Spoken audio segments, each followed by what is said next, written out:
World Pro Racing, where sim racing becomes real. Want to quit your day job? Become a pro streamer. Want to become a pro streamer? Get your panels, overlays, banners, emotes, and more at the Fiverr Twitch store.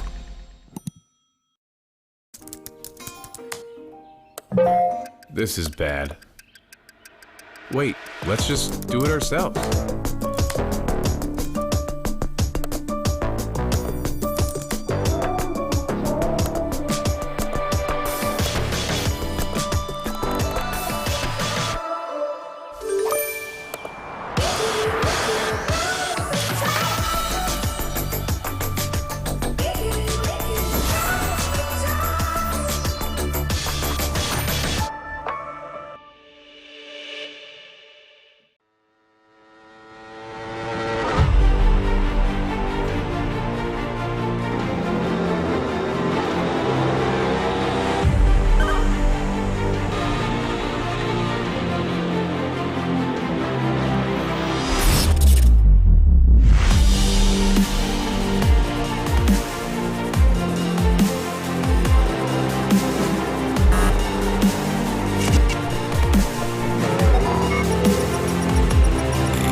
It is not fear that grips him, only restlessness, a heightened sense of things. The smell of engine and sweat, the engine rattling his blood, the crowd roaring, the race is about to start. He breathes deeply to focus. In this league, he finally found what he was looking for. A true passion.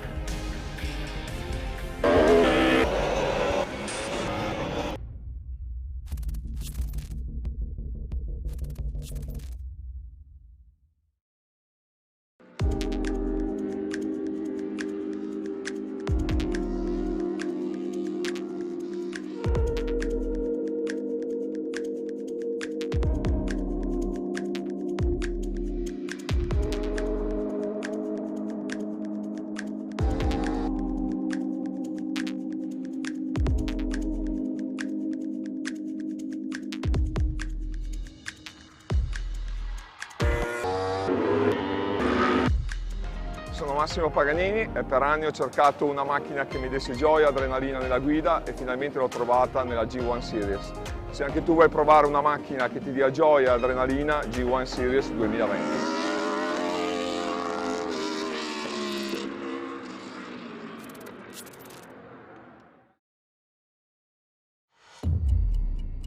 So, you think you got what it takes to race in the G1 Series? Can you keep your concentration? Even in the most stressed situations, can you keep pushing even when things go wrong? Can you master different environments? Can you adapt immediately to different conditions? Can you keep learning? Learning from your opponents, learning from your mistakes, learning from everyone, anytime, anywhere, until you reach your goal and become the best you can. Think you got what it takes to race in the 2020 G1 Series? Then fill in the form now.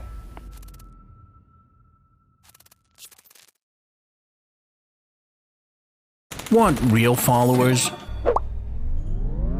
Become a pro streamer. Want to become a pro streamer? Get your panels, overlays, banners, emotes, and more at the Fiverr Twitch store.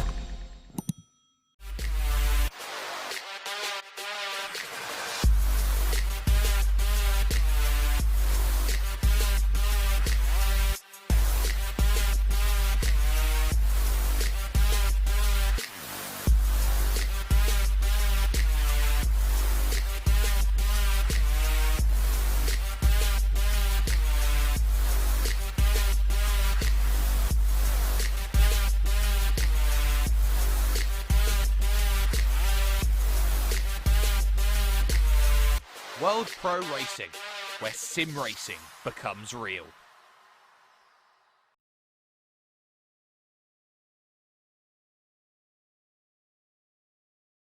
It's the halfway stage of a 6-round season. Round 3 often puts the big showcase on. This track is a track which is a true racer's track. It requires great car control to get yourself around. Welcome to Imola, and welcome to another week of fantastic sim racing action for you, because this is your Griiip G1 2020 Virtual Series here on R Factor 2 on World Pro Racing's YouTube, Facebook Live, and Twitch, as well as later on the ESR 24/7 Esports Network and ESPN, presented by Fiverr. Hashtag making it work. And of course, also helped by GT Omega Racing and Thrustmaster as well, the mod created by ASR Formula here in these G1s. Of course, we said it is Imola, but this is a crucial part of the championship. At the moment, it's looking like a runaway train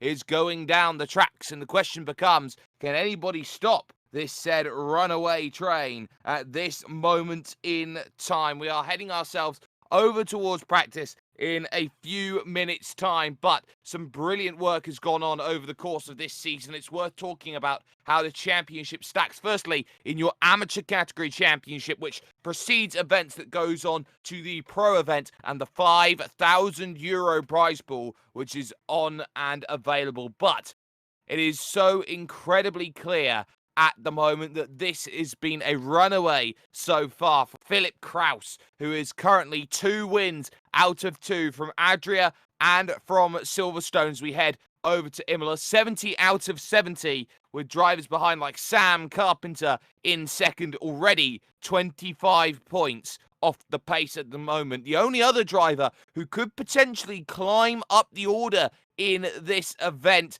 is Pierre-Andre Previdi to take the lead of the championship coming out here of Imola. He lies 3rd after his result over at Silverstone was not quite to be desired. The likes of Luka Furlich there in 4th position, and those technical difficulties for Tom Sadlerly dropping him back down to 5th position overall in the championship. It's mighty close, actually, between 3rd and 7th in the championship, with the likes of Stoyan Barbakov and Andrea Dalla Valle not a million miles away at the moment in terms of how this championship is stacking out. And of course, over 6 rounds, there are going to be some very interesting challenges. The week after this, we head to Zandvoort, follow that, the Circuit d'Azur, and then the Nürburgring Grand Prix circuit finishes off proceedings for the season. But for the time being anyway, it is the Philip Kraus show in the amateur category championship, but there are going to be a lot of drivers trying to take that perch away today at the top end of order, and that top end of the order comes along with the likes of Sam Carpenter, Pierre-Andre Previdi, but there are going to be a lot of drivers who will be hoping that they have themselves what it takes, put themselves right at the very, very top of the order here in this event. Worth talking about the prizes, of course. Thrustmaster coming in along with GT Omega for these fantastic prizes that these drivers are going to be getting as they all make a run down the front stretch, down the pit lane, over to start their practice.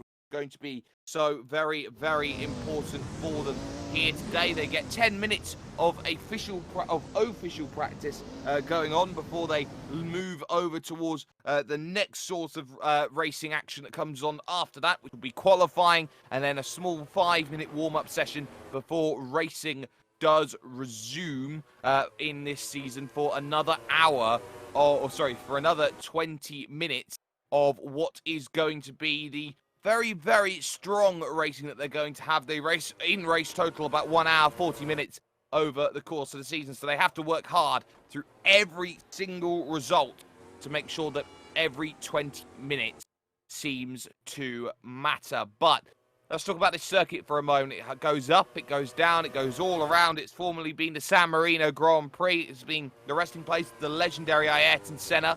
And it has been one of the most beautiful places to have a race and a battle at. Of course, Who can forget Michael Schumacher, Fernando Alonso, 2005, the crowning or the passing of the torch, some would say, with Alonso's very strong defense that he had at the end. And this is a track where you can defend at. You can be aggressive. You can hold positions back as Pravidi will try and prove heading through the Variante Alta, which can be an underrated place to go out there and get a move coming out of the Acque Minerale section of circuit as they now descend down the hill towards the Ravazza curves out on track. Two 90-degree left-handers, one very heavily down the hill, which is going to rely on the brakes going red hot as you hit yourself on the brakes. Second corner, of course, is a flat 90-degree left as they head down the modified 1 kilometer front stretch, which lisks over to the right. Of course, they do not take the Variante Bassa chicane anymore. That is a moto layout chicane as worked out for the circuit. This is Tamburello chicane. It's a circuit of a lot of chicanes. It's all about testing the tyres as you go through the left, right, left, before you now head to the Villeneuve chicane. If you can't get it done at Tamburello, the prime place to get it done, then Villeneuve, you might just have a chance. And if you run wide and you find the gravel and the grass, could be in a little bit of trouble, as we saw earlier on World Pro Racing Programming with the likes of the EWSK Formula Super Masters, which came here and had some brilliant racing action around this place. So, 7.5 minutes left in this practice, and a few drivers then will be looking to try and see who's got what it takes, who's got the pace around this place, and we'll see who maybe has the form book in their hand to go and challenge with a couple of drivers here up at front. The first time should be running in just a few moments' time. The likes of Filippo Caneo making his way down the front stretch should be one of the first to set a representative lap time here in this 10-minute practice session. And long drag over to the start-finish line should be a good enough time, but is not. So ultimately will not improve then for the time being. Kraus, though, might be the first to put himself on the board and actually does not there at that point in time. So a few drivers not finding times in the early stages. This track is a little bit tough when it comes to the limits, as Sam Carpenter actually does set the fastest time at the moment. 1:36.6 currently the quickest, and that is 1.3 seconds quicker than anybody else at this moment in time. So that's going to be a really interesting scenario. Sam Carpenter clearly with pace. Barbakov up second then in practice. He's 1 second off the pace there or thereabouts. There's someone going off in the background. I don't think that was Alan Smith, but more rather Liam Mangan, who I think found himself in a little bit of a tizzy there, going through the Villeneuve chicane. Had to be very cautious there. Every driver thinks that Villeneuve chicane's a lot quicker than it is. It's a fast entry left into a slower right-hand, almost 90-degree corner, and you cannot be aggressive around this Imola circuit. This circuit really does bite back. It has anti-cut curbs practically everywhere around this place. So the moment you know you're trying to get yourself away through at any given point in time, sometimes it just does not work around this place, and you lose a whole heap of time jumping through position upon position upon position. Kirsten Abeja moving to 6th place. Caneo jumps up to second on a 1:37 flat. Good time by Caneo to move up into the second position then in practice with 5 minutes to go. But there's Philip Kraus just casually putting himself half a second in front of anybody else on the field. That comes down to 4/10 though, with Pravidi jumping down. Then suddenly it's 3/10 as Sam Carpenter decides to join in on the party. You can stay within a range on this track, in a drafting range, in a slipstream margin, but not if you're going to be driving as aggressive as that Sam heading through the third part of Tamburello. So ultimately trying to get through, and you cannot afford to be that little bit too aggressive around here. We've said so many times before, and we can say it until the sun shines and also the cows come home. So at this point, drivers will have themselves a lot to go out there and go for it. Alberto Sartori, one of them looking to try and improve from 9th position at the moment. A handful of drivers yet to set times here in practice, and those include the likes of Raimo Okus who is one of those drivers who is yet to set a representative time. Liam Rance, Alessandro Verni you can put in there. Luca Furlich as well. Furlich, someone who had a very, very promising Silverstone race, got himself up into 3rd position overall when all of the racing finished up for him, and we'll be hoping that this will be something similar right now, trying to find the right result around this track, which can be very, very difficult to find when drivers do tend to find a mistake or two around this place. And there are a lot of places to get the overtake done. We've seen it happen so many times before around this place. There's also a lot of places to lose a whole heap of seconds. Every corner is seemingly a big loss if you get it wrong. If you just slightly step out of line, out of marker around this place. It has some elements that make it feel a little bit narrow, a little bit intimidating, this track, especially the run to Ravazza, where both walls encroach in on the left and right hand sides, and you feel like you've really got nowhere to go if a mistake should happen. As now heading back down the front stretch once again, probably the widest part of the circuit for Luca Furlich. He'll be looking to try and improve on a nothing at the moment, and heading over to the line, long run over to the start finish line of 37.6 is good enough for 6th position, 1.5 seconds off of the pace at the moment, with just 2.5 minutes left to go here in practice. So drivers like Sheldon Scott Muscat will be needing a good result after running into a few difficulties at Silverstone. Definitely proved that he had the pace to go out there and challenge, but a non-finish after the opening lap at Adria, followed by 0 points, finishing outside of the top 15. Now you start looking at Sheldon Scott Muscat going, well, points are going to be very much needed around here today for any sort of result in the championship. And some of these drivers will be looking at, okay, can I pick up a little thing here, a little thing there? There are opportunities knocking at every point in time.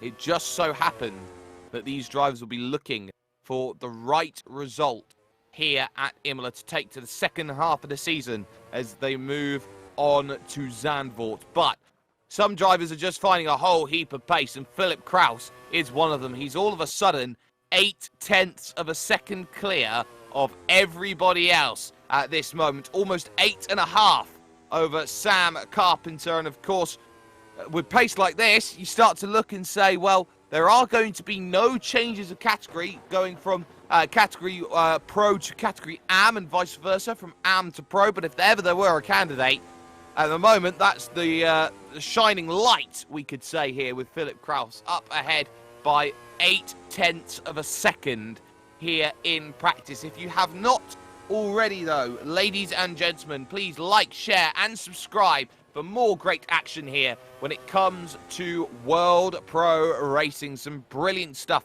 comes along through these books, and when you see some of the best racers go at it on the planet, you know that this is the place where you have to go out here and watch just how amazing this is all going to be. So we'll see how this one works out for these drivers. Qualifying is going to happen in about 30 seconds or so. Some drivers may be holding some cards a little bit closer to their chest. Some drivers will be looking at maybe just holding back, maybe just running off the track slightly, deliberately invalidating the lap to find maybe that there's going to be more to see when qualifying comes about. And of course, those 10 minutes in qualifying become very, very crucial. The timer ticks down to 2 to 1 and now over to 0. And that will mean that practice has officially expired with Philip Kraus top of the time at this moment in time, and will be looking to try and go on and get pole position in the qualifying session coming up. And that should be really, really entertaining to see out here on this track. So for the time being, qualifying will be coming up, and it will be a mad scramble once again to get into position. 18 drivers at the moment, currently in session at the moment. That goes all the way down to Raffaello Morga, who did not set a time in as one of the 18 drivers here at Imola today. So qualifying, mad scramble now to get out of the pits, to get down to the end of the lane. And who's going to be the first name? Kirsten Abeja looks like that first trying to just slowly run it, pit limited speeds. In fact, there is one driver who has jumped ahead. That's Alessandro Verni, as the green light comes on at the end of the pits. They pass the Corvette safety car, and they get themselves ready to go for 10 minutes of qualifying. We saw over those 10 minutes, you only get 6 laps max, maybe, and it's going to be about trying to get every time working. Kraus, for example, going all side by side and actually battling there. Was Kraus, though, Kirsten Beher? That's going to be interesting there to see. And, of course, this race is live stewarded. I am Jake Sperry, joined on the cameras by Justin Mifsud, and of course Adrian Fagayo and George Muscat, your race director and chief steward, respectively, working hard over the course of this event, and they'll be looking to try and make sure that this goes as smoothly as possible from their standards, and hoping that the driving standards today are going to be as impeccable as they tend to be over the course of this series. So, for the time being, drivers now look at track position here around this place. You do sort of need a draft, but this is a track where you've got a lot of medium to fast speed corners around this place. The likes of the Villeneuve chicane, the run through Piratella corner, and then heading down through Acqua Minerale. You can't afford to really have too much of that turbulence going over the car. Of course, you're not going to see very much in these Griiip G1s, and slipstream could become a more prevalent factor than that. So we'll see who puts themselves in the best placed position to go out then and attack the lap around this place. This is going to be pretty much what's needed. Oh, huge slide there in the background behind Philip Kraus. Just trying to see who that was. Just having a little bit of a moment. And I think it may have been Furlich who could have run into a few troubles, but it doesn't look like that. It may have been Furlich's teammate Liam Rance, which it was. So it was Liam Rance running into a couple of issues there. These vehicles, very much, as we've said over the course of the first couple of rounds, like, I would say, a little bit more beefed up go-karts. You can kick the tail out in these vehicles. You do have to work hard. This is a momentum-based car. Of course, all cars have some form of momentum, but this is a car which is all prided on carrying the speed to make sure a lap happens. More than mechanical grip, more than speed, as there's another slide just going on in front, up through Tozer corner there in front of Liam Rance, which is not going to be helpful. That was Sam Carpenter, and that's one of the keys to the Tozer corner. It is one of the quietest corners in terms of hairpins in all of racing and all of sim racing. But the big key about that corner is that you're turning and you're heading straight back up the hill, and that is a difference maker when it comes to racing around that track. All about making sure that you do not struggle on exit, on power application when the hill starts to rise, and then the troubles start to come into play. But first times will be starting to come in on the board ever so shortly here. These drivers will be looking to try and make sure they've got everything that they need. Pravidi already on to lap 2. He's had to abandon his first lap as he's gone on through, but the likes of Philip Kraus will be key to keep an eye out on for the first time in that bright red Griiip G1 vehicle, looking to make that push over to the line in tow as well. And a 35.5 is pole for the moment, just 0.07 of a second clear of Sam Carpenter at the moment, and that's a drift, and that will be an abandoned lap for the second time. Tarkan Jumi up to 4th there as Kirsten Beher currently in 3rd. Jumped by Luca Furlich, though, 1.2 seconds off at this moment in time, so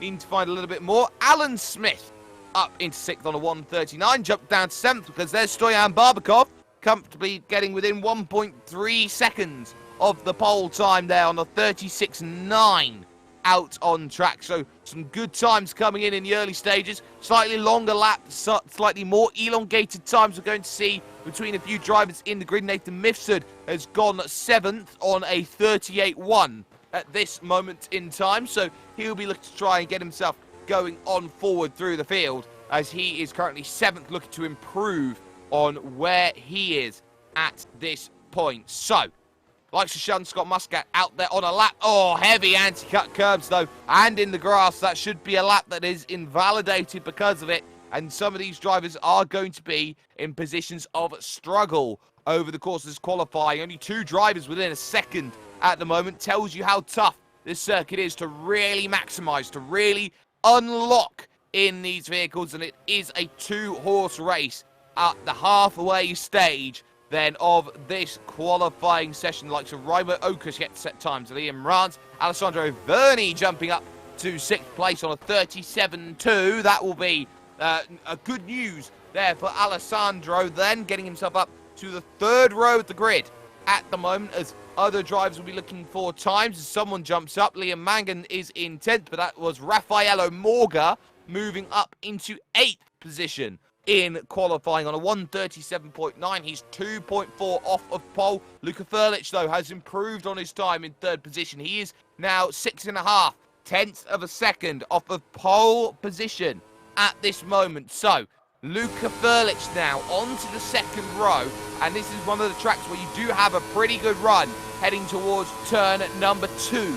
Out on track being the Tamburello chicane, a small kink left counts as turn 1. Raimo Okus goes into 8th place, bumping down the likes of Liam Mangan and Raffaello Morga, who are both 9th and 10th position, respectively. Idan Kaufman has gone to 13th on a 41.4, so that will be 5.8 seconds off of pole position at the moment, and more changes on the board, as there is Pierre-Andre Previdi, who is 3rd in the championship and currently 5th on the timing stands. He's 1.5 seconds off a pole position at this point, and he knows that he's got to find a whole heap of time, jump up to the likes of Luka Furlic, Sam Carpenter and Philip Kraus. It's maybe damage limitation for Previdi, who finds himself in P3 overall. So we will see whether there will be that improvement or not. With 3 minutes to go, drivers should be looking around for their last couple of laps. Sheldon Scott Muscat jumps to 5th, though.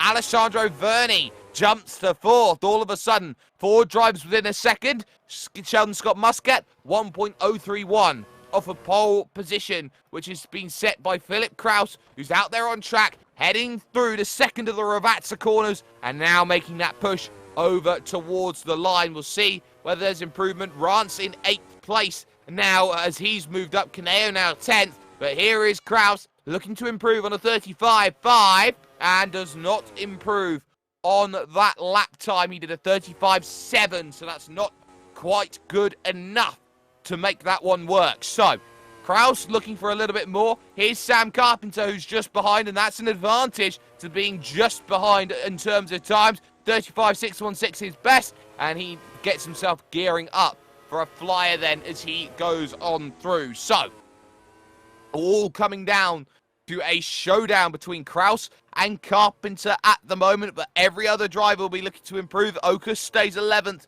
for the time being. The likes of Nathan Mifsud down there in 16th place. They're 2.5 seconds off of pole at the moment, needing 76 thousandths to move up ahead of Alan Smith. So all these drivers searching for time, searching for just a little bit more. Here is Kraus, for example, heading himself out of Tamburello and towards the left-right chicanes here. This will be an outlap, surely, as he looks to try and get himself going, because Carpenter is heading through the Piratella corner and looking to try and really work his lap. So Kraus, on an outlap, should have himself enough time to get himself over the line. Drivers who are out on track now have that opportunity to go and set a lap. Drivers who aren't, Tarek Njumi, Idan Kaufman, who are 5 and 6 seconds off the pace respectively, they will not have any improvement when it comes to their lap time. So Carpenter heading down the hill now towards the Ravazza corner. A small flick right always seems to catch out the drivers. They have to hit the brakes hard. You can see how Carpenter is really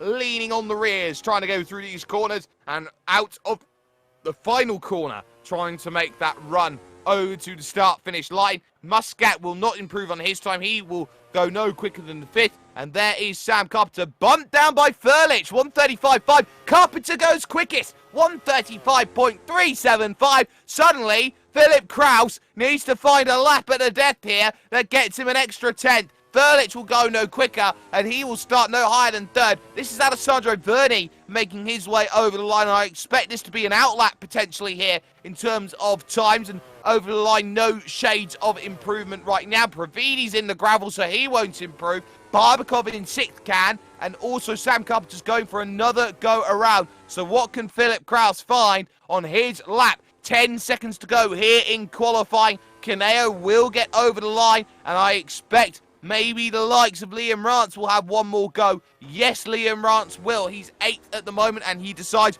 I can't go any quicker. Timer expires in qualifying. Drivers can finish their lap. Huge slide from Sam Carpenter through Acque Minerale, and all his time is gone. So now it relies on Kraus, or maybe Vernie, or maybe Barbakov to find the pole position. This is Kraus right now, trying to make his way through the left-hand corner of Piratella Corner, down the hill, down the valley to Acque Minerale, and on the brakes hard through the next right-hander. Use all the circuit, hits the anti-cap curb slightly, has to be careful of that, and now trying to push right-left comes up next. This is the Variante Alta, tamer than it used to be. Huge slide going through the first part, carrying all the speed through the second. Has he invalidated the lap, though, by going too far? Yes, he has, and will abandon ship. Carpenter comes down the lane. Here comes Barbakov, 3/10 to get to 4th for Stoyan. Over the line he goes, and goes 5th. So that is enough to move up ahead of Sheldon Scott Muscat. Good lap time.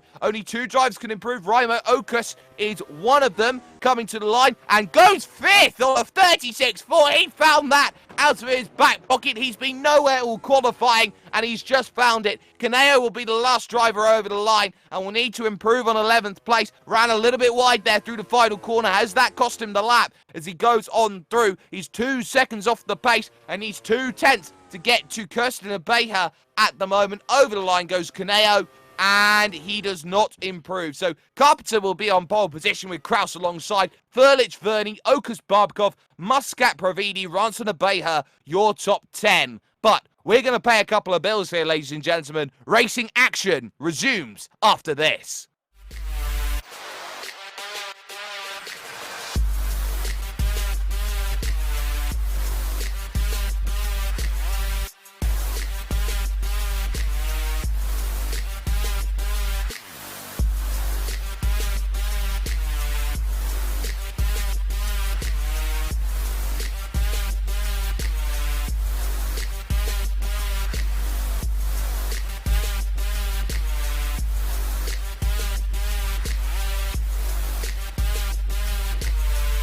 World Pro Racing, where sim racing becomes real.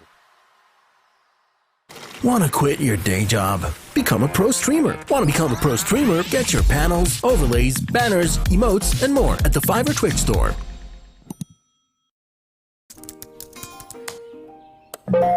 This is bad. Wait, let's just do it ourselves.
It is not fear that grips him, only restlessness.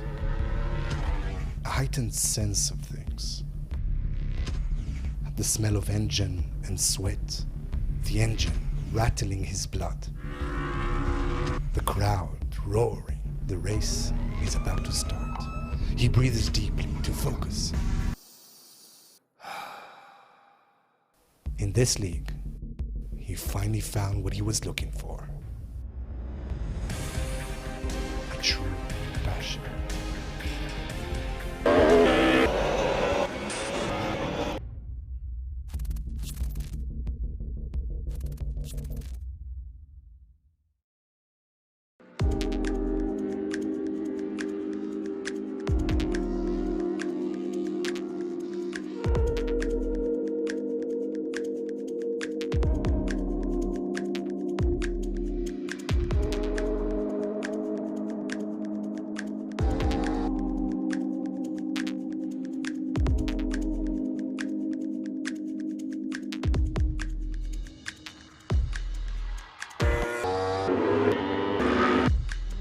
Sono Massimo Paganini e per anni ho cercato una macchina che mi desse gioia, adrenalina nella guida e finalmente l'ho trovata nella G1 Series.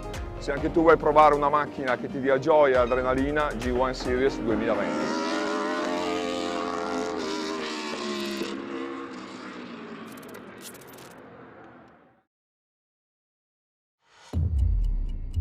So, you think you got what it takes to race in the G1 Series? Can you keep your concentration? Even in the most stressed situations, can you keep pushing even when things go wrong? Can you master different environments? Can you adapt immediately to different conditions? Can you keep learning? Learning from your opponents, learning from your mistakes, learning from everyone, anytime, anywhere, until you reach your goal and become the best you can. Think you got what it takes to race in the 2020 G1 Series? Then fill in the form now.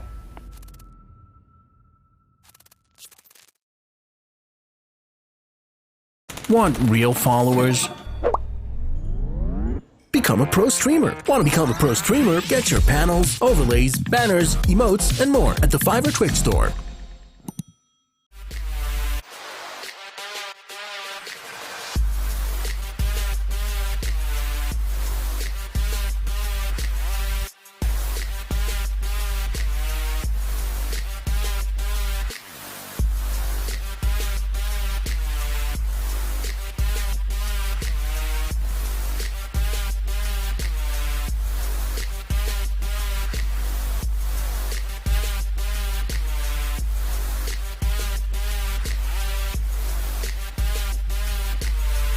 World Pro Racing, where sim racing becomes real.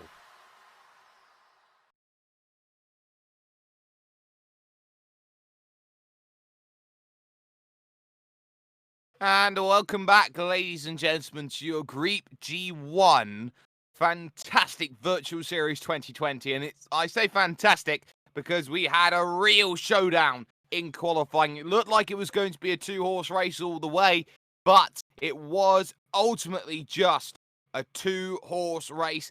Just about had a third competitor come at the end of qualifying. We're about 4 minutes away from the start of your AM category racing going on out on track as they race for GT Omega, and Thrustmaster provided sponsorship, provided winnings, so to speak, from this event, which is, of course, presented by Fiverr. Hashtag making it work here today. So, now we start to look over towards this race. It's going to be a hard challenge for these drivers. They know that it's a track where you can follow in line, and a lot of time you find yourself following in line, but there's a whole heap of time to be gained. It's one of the few circuits that you can find in the world where it's all reliant about how much you can carry through a corner. And carrying speed through a corner seems like it's an easy job enough. Oh, you just go at this speed and you drive through this corner and it should stick and stay. But it's going to be one of those tracks where you compound on it, because you've got the aerodynamic effects, of course, of downforce, which means you have to go faster to go through the corner faster. But you've got corners which really do bite if you get it wrong. So a lot of drivers do tend to tippy-toe around circuits like these, hoping that they're not going to fall into any sort of troubles here today. And that might just be the case for a couple of drivers, just hoping that they've got to tippy-toe around this Imola circuit and hope that they do not run into any troubles at all. So, Sam Carpenter, crucially, on the pole position, will need to have a good result to try and limit the gap down to Philip Kraus, who is going to be alongside him on the grid. And if you haven't already, ladies and gentlemen, make sure that you like, make sure that you share, make sure you subscribe, make sure that you tell your mum, your dad, your friends, your friends, your goldfish, your hamster, your guinea pig, anyone who will listen about World Pro Racing, because it is absolutely sensational, some of the racing that you can see here, and arguably you find some of the best league racing in all of R Factor 2, and arguably some of the best sim racing that you can find, full stop, here with World Pro Racing. So make sure that you get yourself on the bandwagon for that one, and if you are going to be on the bandwagon, tell people that, you know, Jake Sperry sent you, as drivers will be looking to get themselves ready in about a minute and a half's time to get themselves looking towards the race. This is another one of those tracks where that run to turn 1, 2, 3 can very easily cause a lap 1 incident. It's a very narrow chicane. You can go too wide, but you have to be brave to go too wide sort of first chicane. So with those anti-cut curbs, if there is going to be some side-by-side, there could be a few margins for error. So they can't really afford those, but they have to make sure that they leave just about enough space through the opening couple of corners, as they will all try and just move on forward. Just find a couple little areas that can make it work. And the last thing they're going to want is a drive-through penalty here today, because of course this track has a very, very long pit lane, and that will compound the issues as it goes right from where the track used to kink right, coming out of the second Ravazza, and then over towards that final chicane that used to be, of course, the Variante Bassa, which was so incredible to see drivers looking to try and get that one correct. Mika Hakkinen very famously slamming into the wall at that section of road. But these drivers hopefully won't get any opportunity to do that on a fast straight down towards Tamburello. But these drivers now need to know what they have to do. They have to go and get the best result possible out there, what their talent, what their vehicle can offer them. This is now their opportunity to try and make some ground, to try and build some momentum, to try and close down a margin, and to try and get everything working in their favour.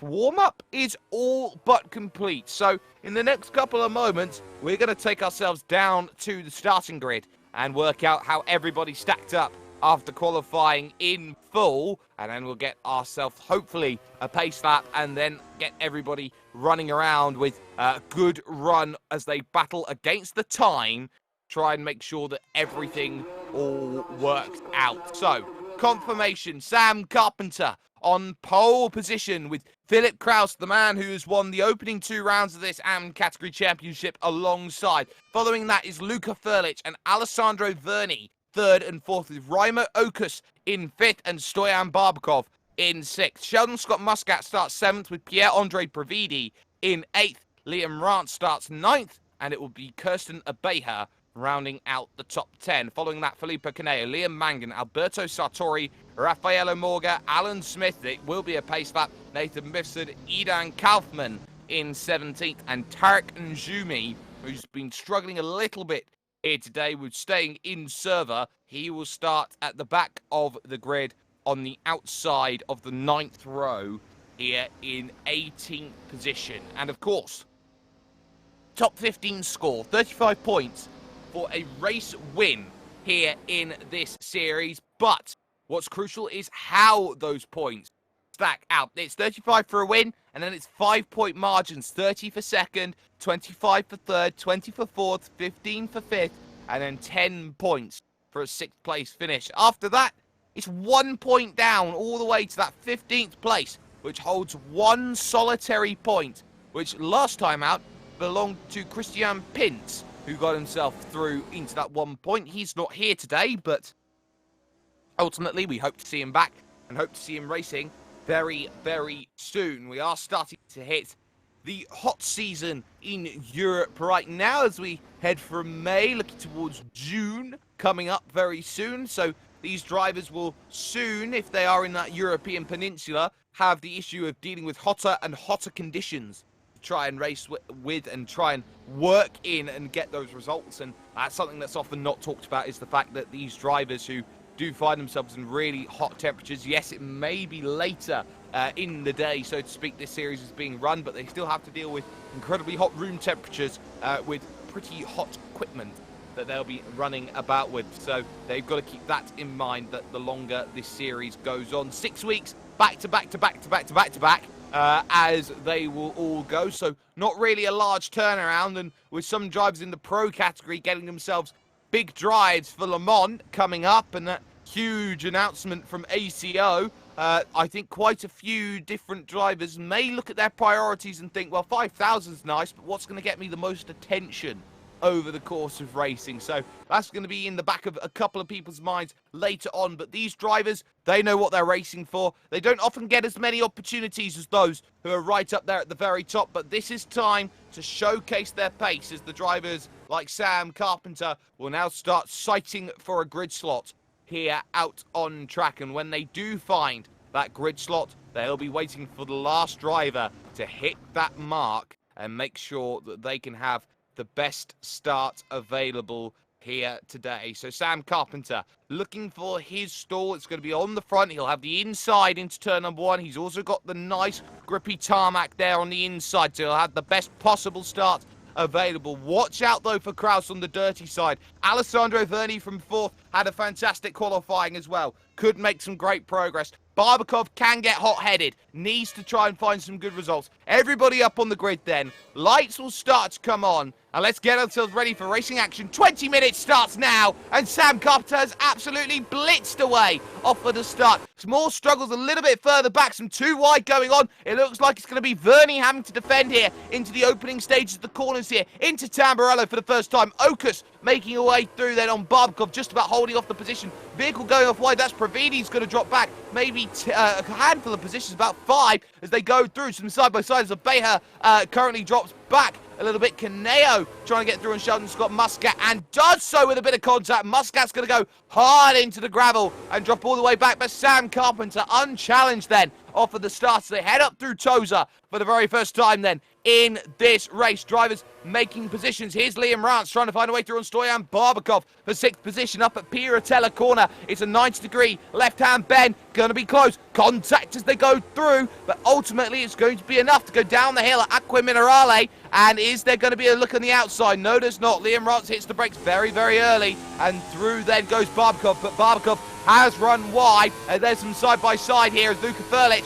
drops back behind Raimo Okus down into 4th place. All of a sudden, the top 3 have already broken away from the rest of the pack at the moment, but still, Rance refuses to give up with Stoyan Barbakov all the way to Ravatsas. They'll go as they're side-by-side behind. This is Pravidi trying to find a way by Kirsten Abeja, and has done so. So Kirsten must go behind. Barbakov holding on to place at the moment, but Pravidi, crucially, needs to find points compared to Philip Kraus, who's currently in 2nd position. Big slide in the background there behind Liam Mangan. That would be Alan Smith, who drops behind Raffaello Morga then, and down into 13th place off of the start. A clean start here, as clean as it can be, some would argue, here at this fantastic circuit. Furlich coming back at Raimo Okus. He's got the position. Barbakov and Rance are off, though, at turn 1. How has that happened? Have they just gone far too deep? Rance was looking to the outside to try and get that move. Kaneo's dropped places as well. It's been a huge accident. Pravidi has been involved in it as well, so we'll stay with everything. There's a huge fight going on. So Pravidi all the way back, and now it's suddenly pack mentality. Mangan and Sartori and Sheldon Scott Muscat, Edon Kaufman. It's going to be under pressure from Nathan Mifsud in towards Toza corner. Can't quite find the move done, but look at this, a change to the race lead. Philip Kraus has taken it, did so round the outside of Toza. Takes a brave driver to do that, but the mistake from Sam Carpenter, all of a sudden, is a change for the race lead. Kraus, then Carpenter, then Alessandro Verni in 3rd position then in this race. It's been an incredible start after this one as they head themselves through the opening sections then of this race going on. Still, though, a lot of battling up and down the order as every driver looks to try and get into position. Mangan looking like he was going to be under pressure from Alberto Sartori. No such luck at the moment in the mid-pack. Very close together and will be all scrapping to try and gain some places. Here comes Mangan, actually. Alan Smith, who's in 10th now, could be back down to 11th. On the brakes, Mangan's gonna find a way down the inside without too many issues at all. That was a comfortable move to get inside the top 10 once again. Out on track. Luka Furlich, though, in 4th, trying to get going, and Philip Kraus has suddenly got the bit between his teeth. He's realised all of a sudden, oh, hang on a minute, I need to get out of this pack. It's a 3-car scrap. I need it to be all about me. He's 0.8 of a second clear as he crossed the line, and through the first sector, it looks like that could be just a little bit more as they go on through. Crucially, though, still some changes of position. Raffaello Morga has lost 3 places then, coming down through Tamburello, and that is Sartori going through, so now down to 12th goes Raffaello Morga. All of a sudden, Mangan, look at this, trying to go back down at Alan Smith, who came straight back at him at the Villeneuve chicane, and he's got the move back. So, Mangan now up into 9th position, and trying to really charge forward in this race, and trying to gain the next place possible as they move on through. So, that mid-pack scrap, very, very close, but Carpenter suddenly finds himself under pressure. If he doesn't have the tow, if he doesn't have the draft, he's going to be in a whole world of hurt. Tarkan Jumi becomes the first retirement then of this race, down to 17 drivers as Kaneo has dropped right down to the back of the field now. All of a sudden, as Mifsud and Kaufman, they change places as for the time being, Sam Carpenter has seen a huge gap now rise over Alessandro Verni. Not much that Verni could do about that. He's going to drop back in terms of time. He was 0.3 back, and he's going to be a lot further at the moment. So, a 10-second stop and go for Liam Rance, who's in 8th place. And that would be for the incident that came along with Pierre-Andre Pravidi. So that's going to hurt. Look at the scrapping going on here as this is Raffaello Morga trying to get past Sheldon Scott Muscat for 12th place. He's got some great tow. He's trying to look on the outside to get this one done,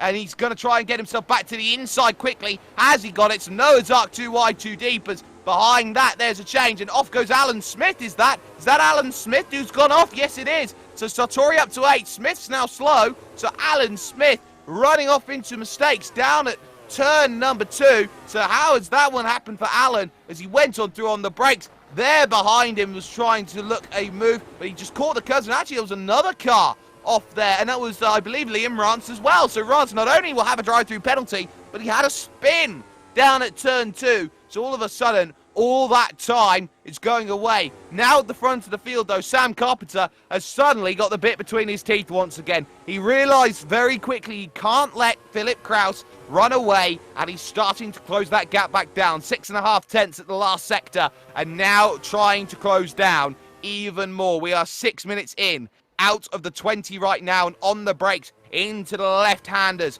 He comes along. Morga, though, seeing moves done in the background here. Oh, contact there. That's Pravidi straight around there, down at the Variante Alta, or up at the Variante Alta, I should say. Coming up the hills, fighting with Alan Smith, who was all over the place, trying to defend the position. So what happens here? Pravidi goes for the inside, trying to make the move, and oh, he just gets it horribly wrong. Very lucky he didn't take Raffaello Morga out in the process, but ultimately now back in 13th place. After all of that, the mid-pack of the field looks like it's absolutely anything as Rance comes down in and makes his stop. So Kraus leads, Carpenter 2nd, Verni 3rd, Furlich and Okas 4th and 5th, that's no worries. Barbakov in 6th, that's fine. But now it's a who's who going on a little bit backwards. So in terms of that, it's another 10-second stop and go for Liam Rance for his contact with Stoyan Barbakov. So he's got 2 of them he's going to have to serve. So that's going to be a nightmare for Liam Rance. But ultimately, Mangan 7th, Sartori now in 8th.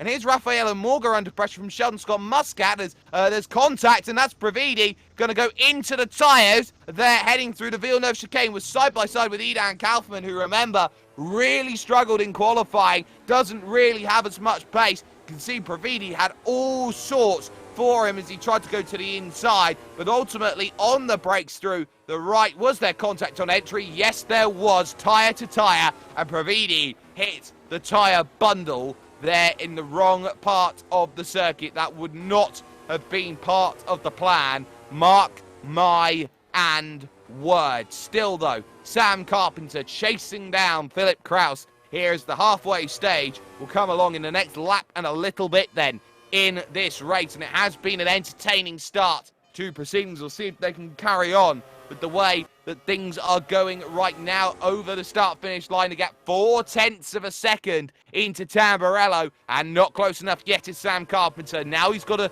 steady himself, poise himself for the one big move that maybe he will get. Side by side, the Raffaello Morga, Sheldon Scott Muscat down the front stretch towards turn 2, and Muscat's going to just about have it at the line by not very much, and then he'll have the nose here down on the inside. Morga will try and come back, but he's out of time. Morga heavy over the anti-cuts, and he will drop a lot of time. Sheldon Scott Muscat does enough and holds station for the time being, so no real worries about that for the moment. You've got Pravidi, Kaufman, and Caneo all in a pack with Kirsten Beher and Nathan Mifsud trying to get in on this as well. This is 12th, 13th, 14th, 15th out on the road. Is there going to be a move into the Villeneuve chicane? Mifsud's close, but ultimately they're both chasing down the likes of Edan Kaufman, so they'll want to get by pretty quickly at the moment. Edan Kaufman, harshly in my view, gets a drive-through penalty then for the incident with Pierre-Andre Pravidi. It was close between them, but ultimately contact be contact,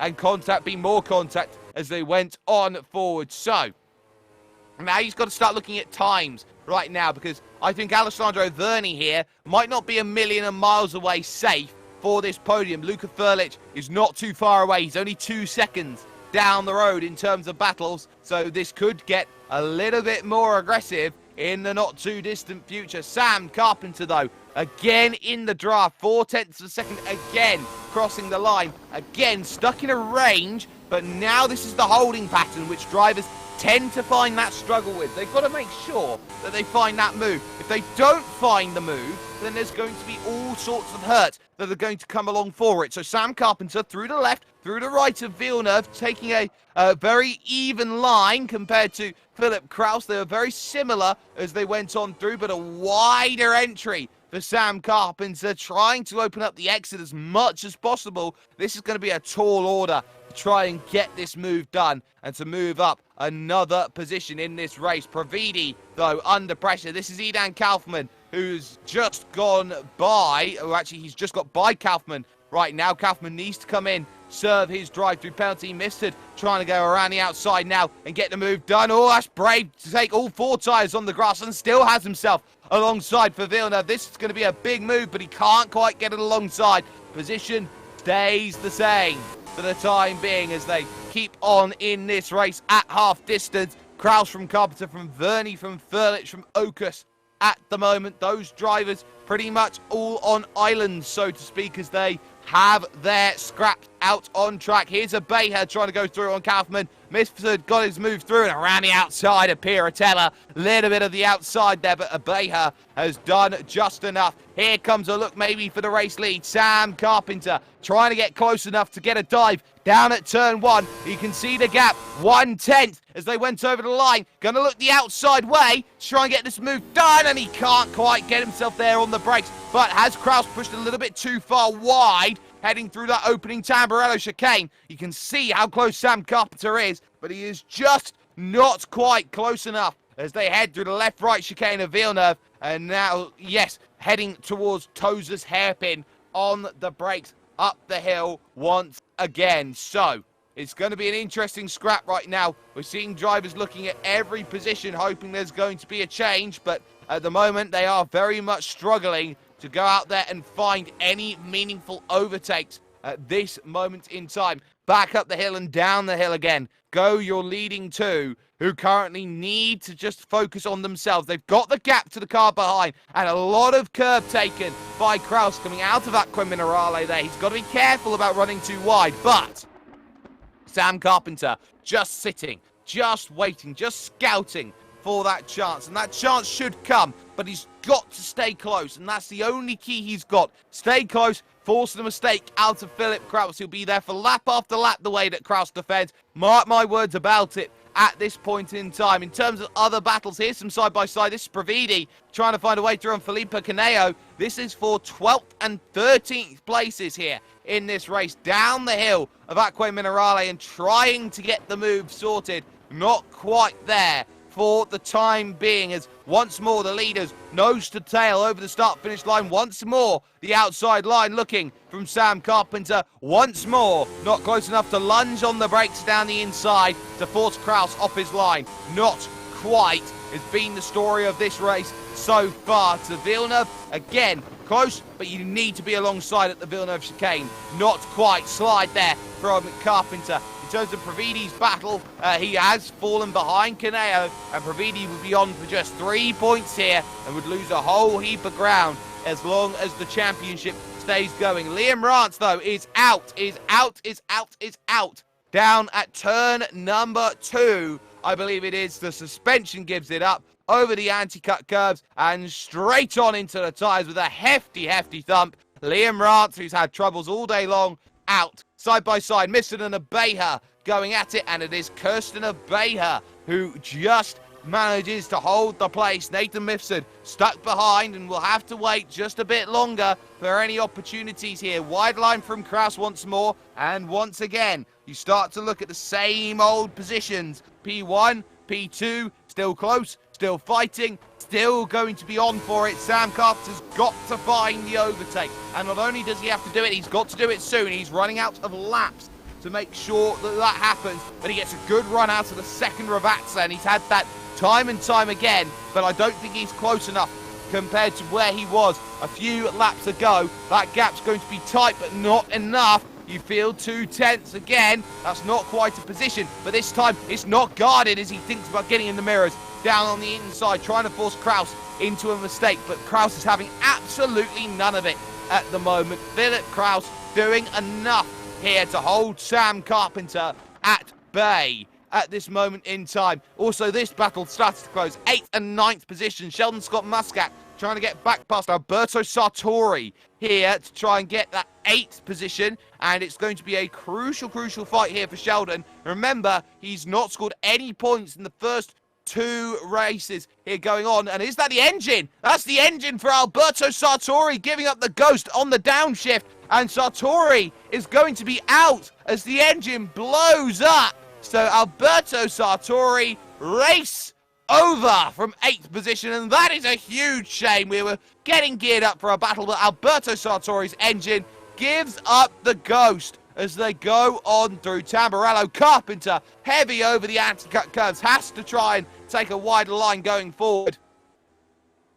And that is time that is lost, crucially, more than anything. He's got to try and work that all back again in the final 5 minutes. Very twitchy as the back steps out for him, heading through the penultimate corner, and there's a mistake then from Philip Kraus, who thought he was safe and he wasn't. Side by side, Berlich in the gravel trying to get past Alessandro Verni. How's that happen? This could put Raimo Okus into position. It was close from Luca Berlich, who had really closed up on Alessandro Verni over the last couple of laps. It caught me by surprise, but look at this from Berlich. Looked for the inside, wasn't there, hit the brakes late, couldn't get it stopped. Could Luca Berlich, and that's why the positions stay the same. Alessandro Verni desperately clinging on to a podium. Look at this, nose to tail. Carpenter and Kraus, they had themselves side by side into Tamburello, but Carpenter couldn't get it done on the outside as they fought through. Now up the hill from Toza, this could be Carpenter's chance. He's got to stay in range. He's 2 tenths back as they head to Piratella. Has he got an angle to the inside? No, but he's got time on his side, but not too much time. That's going to be crucial. He's got to find a way through.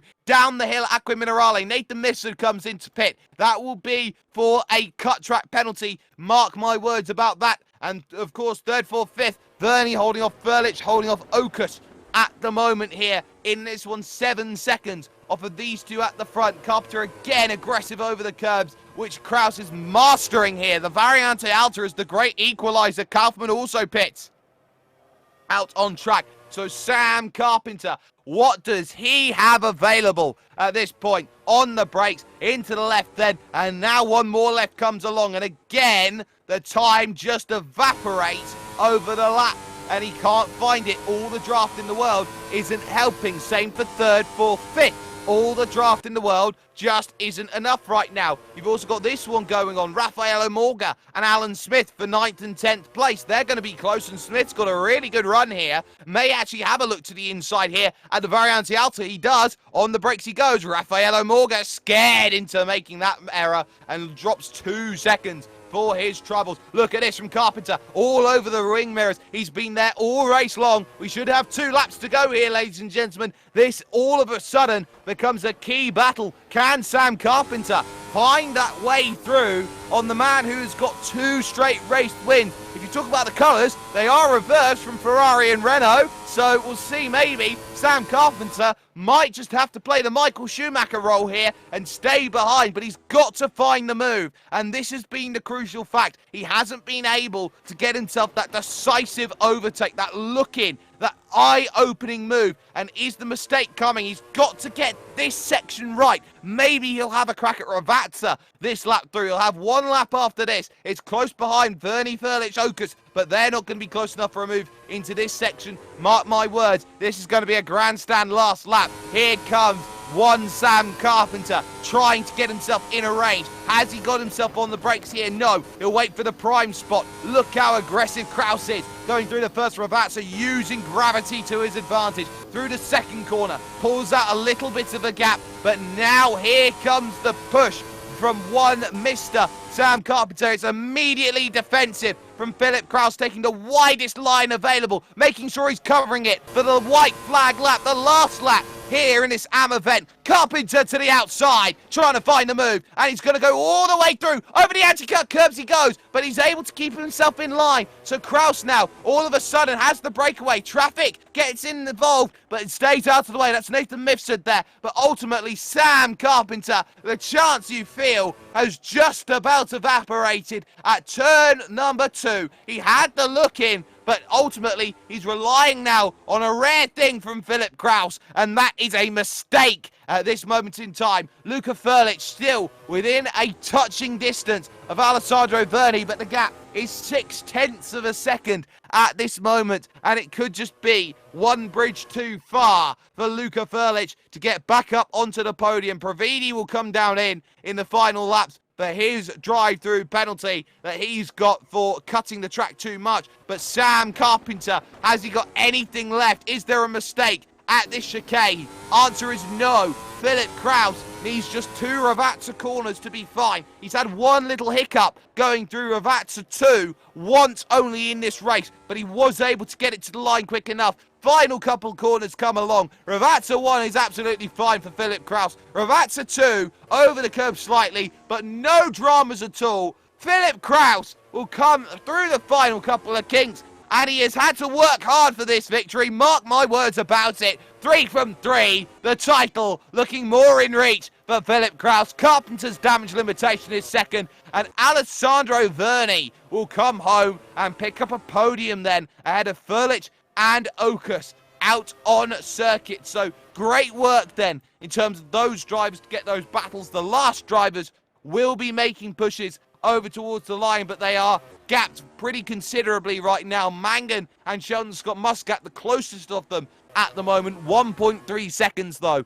the margin between them at the last sector. It'll be about 1 second as they come over the start-finish line. 1.1 as they cross. Alan Smith takes an adventurous final corner as he goes on through. It's the final couple of drivers then will look to pick themselves a result out of the rubble, some would say. But confirmation of result. Philip Kraus picks up the win in 21 minutes and a second, and does so by 0.8 over Sam Carpenter. Alessandro Verni will get third with Luca Furlich fourth. Reimer Okus in fifth with Stoyan Barbakov a quiet sixth.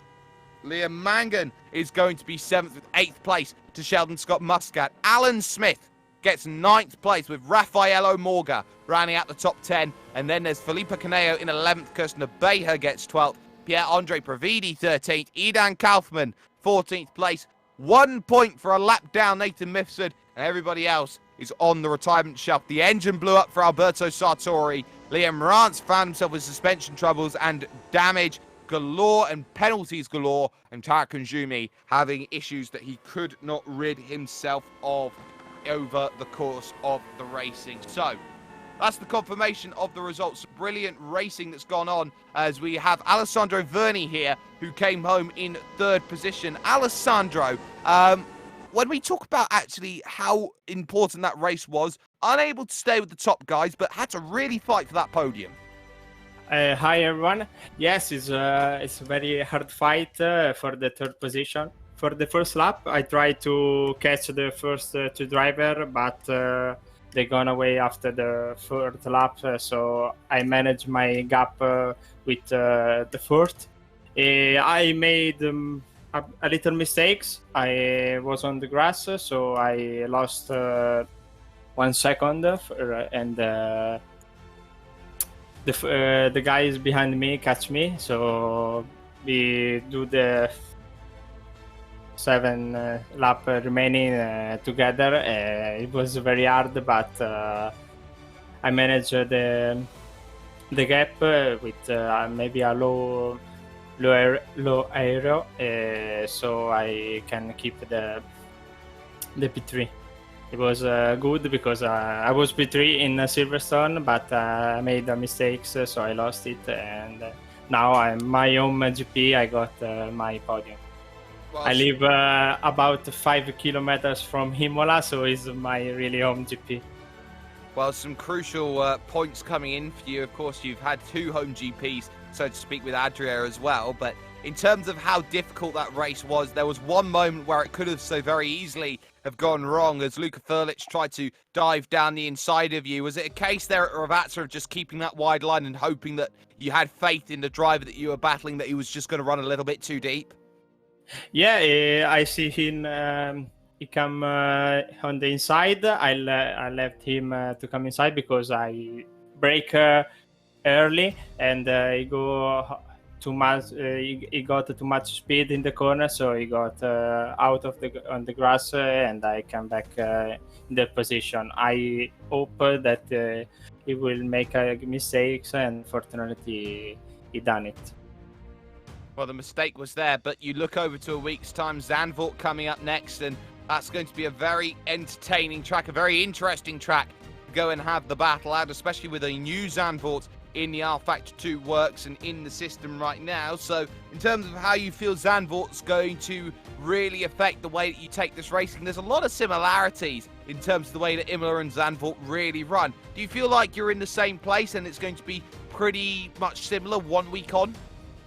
Well, maybe I never run in Zandvoort before, so but I like the track, and I hope I can make another podium because I got the time. My pace is increased from the first race, so I don't think I can win, but the podium I can fight for. Well, you never know when it comes to racing. So before we let you go, Alessandro, shout out sponsors, anyone you'd like to thank. Yeah, I want to say thanks to Salutino Endurance. That's my colleague team that helped me with the setup and during the race. So I just want to thank them. Well, no worries at all there. Alessandro Verni, a big podium finish, one that was so very much needed here at this fantastic circuit. First place, though, went to one driver who had a fantastic run again today, Philip Kraus. 3 from 3, but that must have been the toughest race of the lot. Yeah, it's been a pretty good season so far, hasn't it?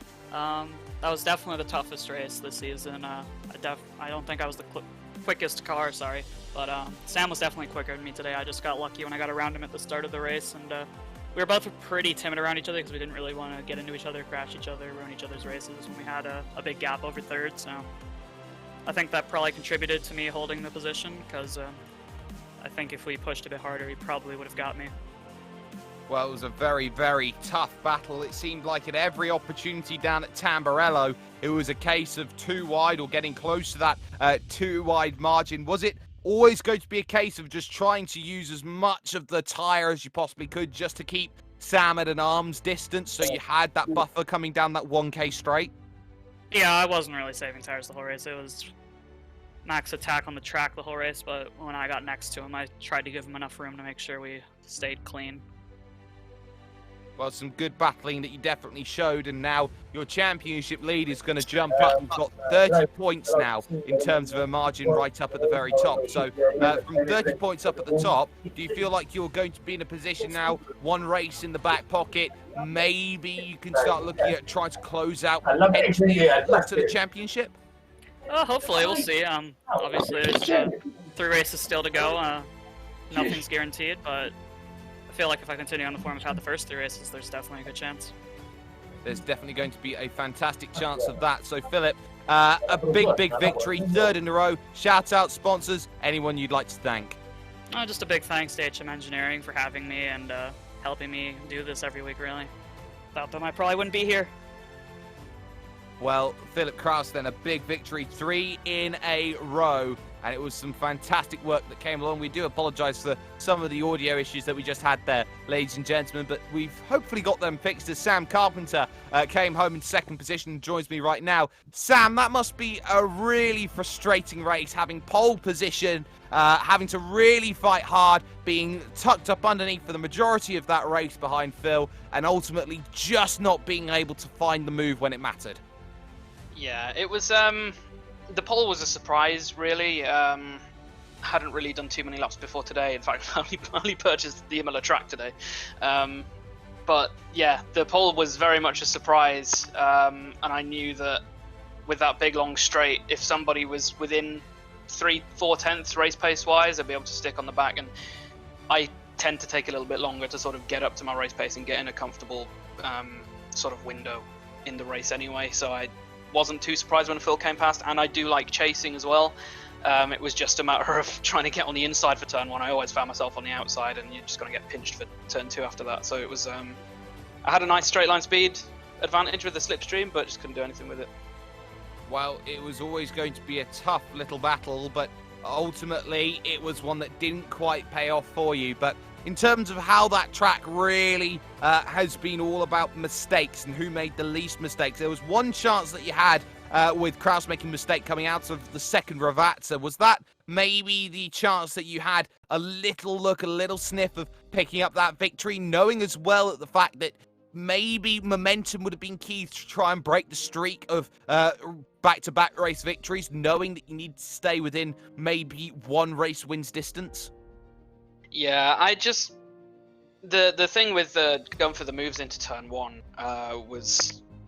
It was too much of a risk if you wanted to if you're only side by side into turn 1, trying to then get more of an advantage as you actually go around the corner, it's never going to work. You have to be ahead really and have your front axle ahead of their front axle as you actually go into the corner, and it's easier to do that on the inside, which he always found himself on.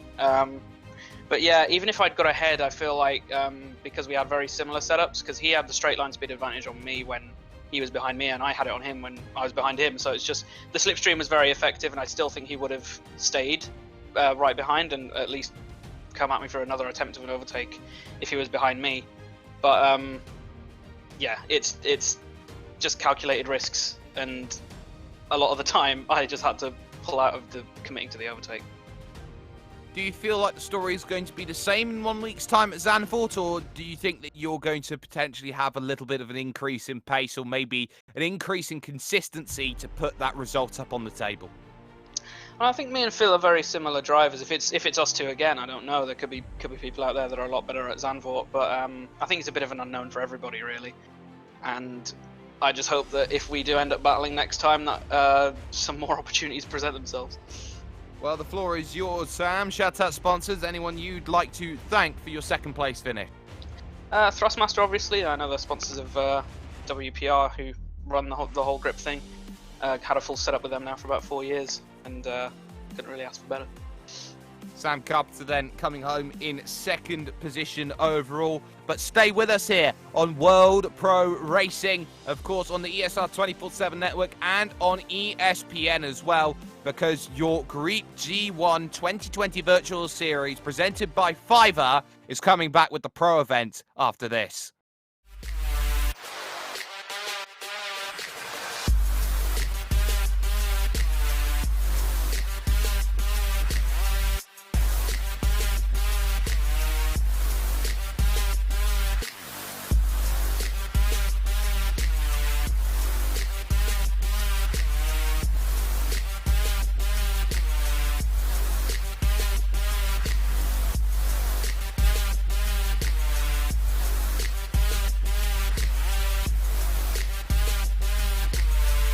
World Pro Racing, where sim racing becomes real. Want to quit your day job? Become a pro streamer. Want to become a pro streamer? Get your panels, overlays, banners, emotes, and more at the Fiverr Twitch store.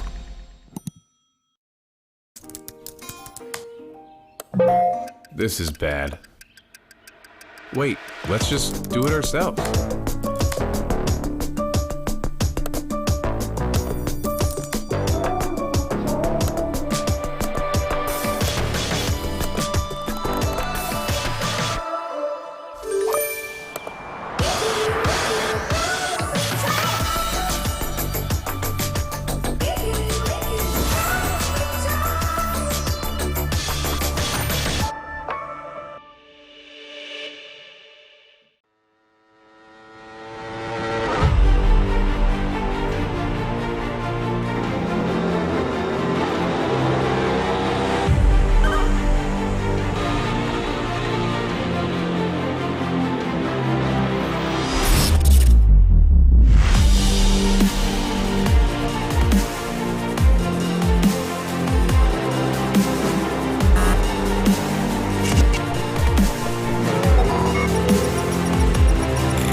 It is not fear that grips him, only restlessness, a heightened sense of things.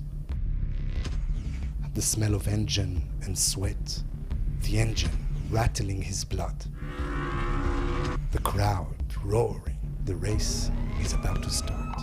He breathes deeply to focus. In this league, he finally found what he was looking for. A true passion.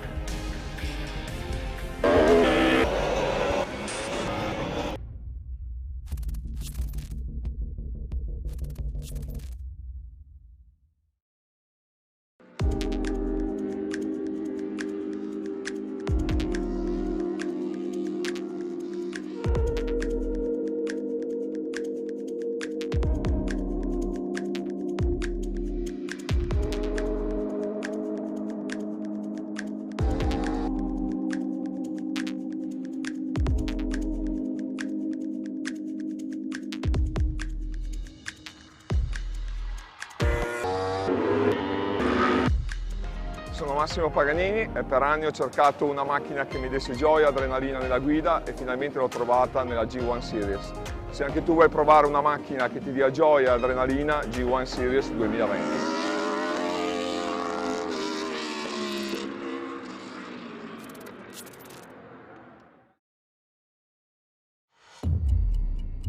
So, you think you got what it takes to race in the G1 Series?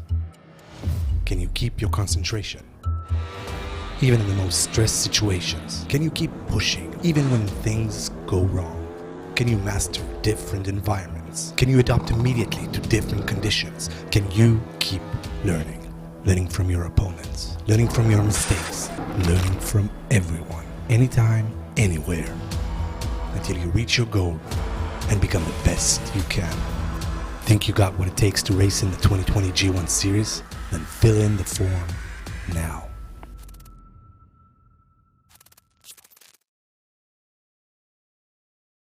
Want real followers? Become a pro streamer. Want to become a pro streamer? Get your panels, overlays, banners, emotes, and more at the Fiverr Twitch store.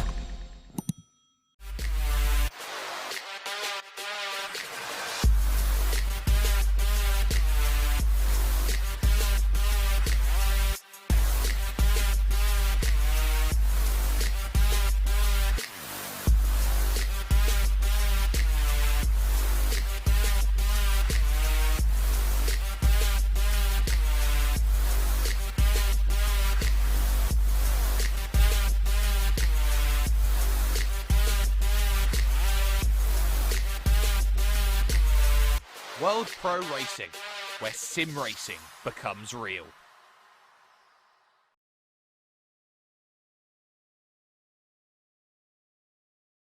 And welcome back, ladies and gentlemen, to your Griiip G1 Virtual Series 2020. It is time for the pros to take to the circuit. This series is presented by Fiverr, hashtag making it work, as we get ourselves some brilliant work happening over the course of this race. 5,000 euros on offing here for this series, and 5,000 euros split between the top 7 drivers out on this series. 2,500 euros for the overall championship win, 1,000 for second, following it down 750, 400, 200, 150 euros. That's a nice little gift there for a 7th place finish overall. This is round 3 of 6, and the next 3 rounds happen in the next 3 consecutive weeks after this, of course, where we head to what is a fantastic Zandvoort circuit. Following on from that, the Circuit d'Azur, as we head to the city streets of Monaco,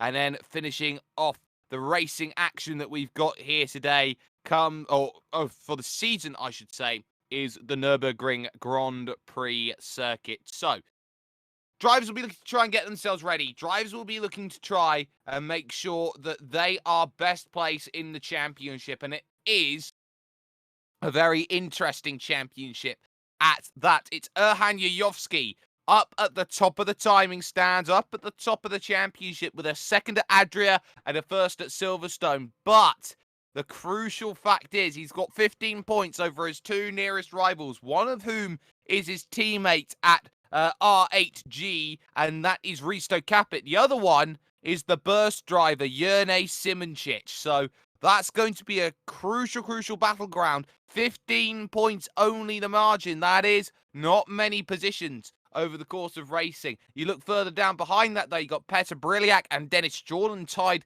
in 4th and 5th with equal results each, and Davin Mrozek there in 6th place in the championship on 30 points. Beyond that, Alexander Dornadon quietly in 7th overall in the championship. He's tied on points with Michi Hoyer. And then you got the likes of Alex Siebel with the non-finish last round out, dropping down to 9th position. Jesper Eriksson rounds out the top 10 overall in the season. But what is very crucial about this championship has been drivers who are at the top have traditionally managed to stay in that sort of position. We haven't seen too many drivers who have been able to really convert, really change a gear over this series. Having so many quick races back to back, it is so tough to try and find an increase in your pace, an increase on your position. If you find something in one event, that is going to propel you massively over the course of the rest of the season. And I think a lot of these drivers want to go out there and prove that they have what it takes over the course of this entire season. But every driver's got to be absolutely on it straight away around this track. It is an incredibly difficult track to get racing correct on. Risto Capit is currently the quickest on a 1:33.7 and is 1.4 seconds quicker at this moment in time in practice at this moment. So that's going to be key in terms of the way that the battles will go on, but there are drivers who are looking to try and find a bit more. There's the Williams driver car, who is in 12th position classified at this moment. That's Petr Briliak, who will be looking to try and jump up through the orders here in this practice going on at the moment, as Briliak comes across the line and will actually go nowhere, as he actually was on an outlap or found an incident. So these drivers, they'll have 10 more minutes than to what they had earlier on in the season. But on top of those 10 minutes extra that they've got to fight with, they know that margins are going to be tight. And of course, Risto Capit, who arguably has been the star of the racing so far this season, it's all about fuel sometimes. It's all about tyre saving in this car. And I think a lot of drivers will be looking at it going, well, Imola shouldn't really be too difficult in terms of a circuit. It's not flat out all the time. There's a lot of difficult sections of road which really do require you to lift off that accelerator pedal. They should be fine. in quotations, knock on a little bit of wood, with their fuel. So Capit at the moment, someone who has led both events and is yet to find a race victory, is arguably due one at this moment in time as the Estonian, as his teammate is just less than a tenth of a second behind at this moment in time. It could be that we find ourselves in a really interesting scrap between now and the end of the season. It is worth noting in terms of drivers to go through. Alexander Dornaden currently in 3rd place overall. You look at some big names. Alessandro Ottaviani there in 5th. With Giacchino Viglione, Gio there in 6th position. Jesper Eriksson now up into 4th place. But there are drivers here who have yet to set times over the course of practice. And in fact, I do find myself corrected. Petr Briliak does move now up into 4th position, like some Michi Hoyer, Alex Siebel, Kakamagno, drivers who have yet to set any representative times. But as far as things stands, looking at the board, there is one name who is very much missing at this point in time, and it was something that I was a little bit worried about coming into this event, and it is the lack of a Jerne Simoncic. Now, a lot of these drivers who have been looking for big results have seen an absolutely massive series come up in the books. Of course, Le Mans is going virtual for the first time ever, and so many drivers, so many amazing drivers have got their opportunity alongside pros and giving absolutely everything that they've got. I've seen brilliant teams crop up. There's an all-women's team which holds the likes of Jamie Chadwick, I believe, and Emily Jones, and so many great sim racers and real-world racers and all the rest of it. But there is that worry that Jerne Simoncic, who openly admits he doesn't have much time when it comes to practice. He's got his job back after all of the issues surrounding 2020 modern life. He will be someone who will be hoping that his results ultimately don't take too much of a hit from this one, as he'll be looking at the bigger picture, which should be making sure that every result is going to be working out. So we'll see how this one all plays out for it, but for the time being, top 2, Hanya Yoski, Risto Capit. You can't really argue too much against those two at the top at this moment in time. 4 tenths clear of Dennis Jordan. Alexander Dornaden there in 4th position at the moment overall, and I believe I did spy a Jesper Eriksson in the wall coming through Villeneuve corner right at the end of practice then, so that wouldn't have been too helpful as they try to maneuver our way on forward through the practice. But ultimately, Yoski tops the timing stands as the driver who needed to the most, some would argue, to try and prove that over 1 lap he is the quickest. He hasn't had that ability to say that over the course of the season. Risto Capit has been fantastic when it has come to qualifying so far, so we could see maybe more of the same, maybe a couple of differences over the course of this race here at Imola. And of course, in 1 week's time, there is a whole host of things that will be going on, and of course that's going to be a tough one when it comes to Zandvoort. The mad scramble down the lane. They're 3 wide actually in places down on the lane, trying to find improvements. They're looking at pretty much trying to switch to the lanes and hoping, okay, can I just flick my way over alongside as I come out of the pits, waiting for the green light, which drops now, and 10 minutes of qualifying starts about now. Everybody behind Petr Briliak, who will be the first driver then to set off and get things going. Everybody falling into line, and we'll need track position. It's always a scramble to get out of the pits. They get given about 20 seconds or so to get down to the end of the lane before they get going, and you really want a draft partner as they head through the left and then in through the right that come along. You can see mistakes. Some drives, though, we have seen times really fluctuate over the AM category race, and this pro race could be very much the same as they fight for the 5,000, which is put up on the offing from Fiverr out on track. So, who has what it takes here in this series to really put their stamp, their name of authority down, as all of these drivers look to try and make their way through, navigate the back half of the circuit, down the hill at the Enzo Edino Ferrari course, and move up once again out of Acqua Minerale and up the hill again. So drivers really actually going for it. I've seen a couple of side-by-side actually in early stages. So that's not going to be helpful for a couple of people as they look to try and go out there and really attack in terms of the times.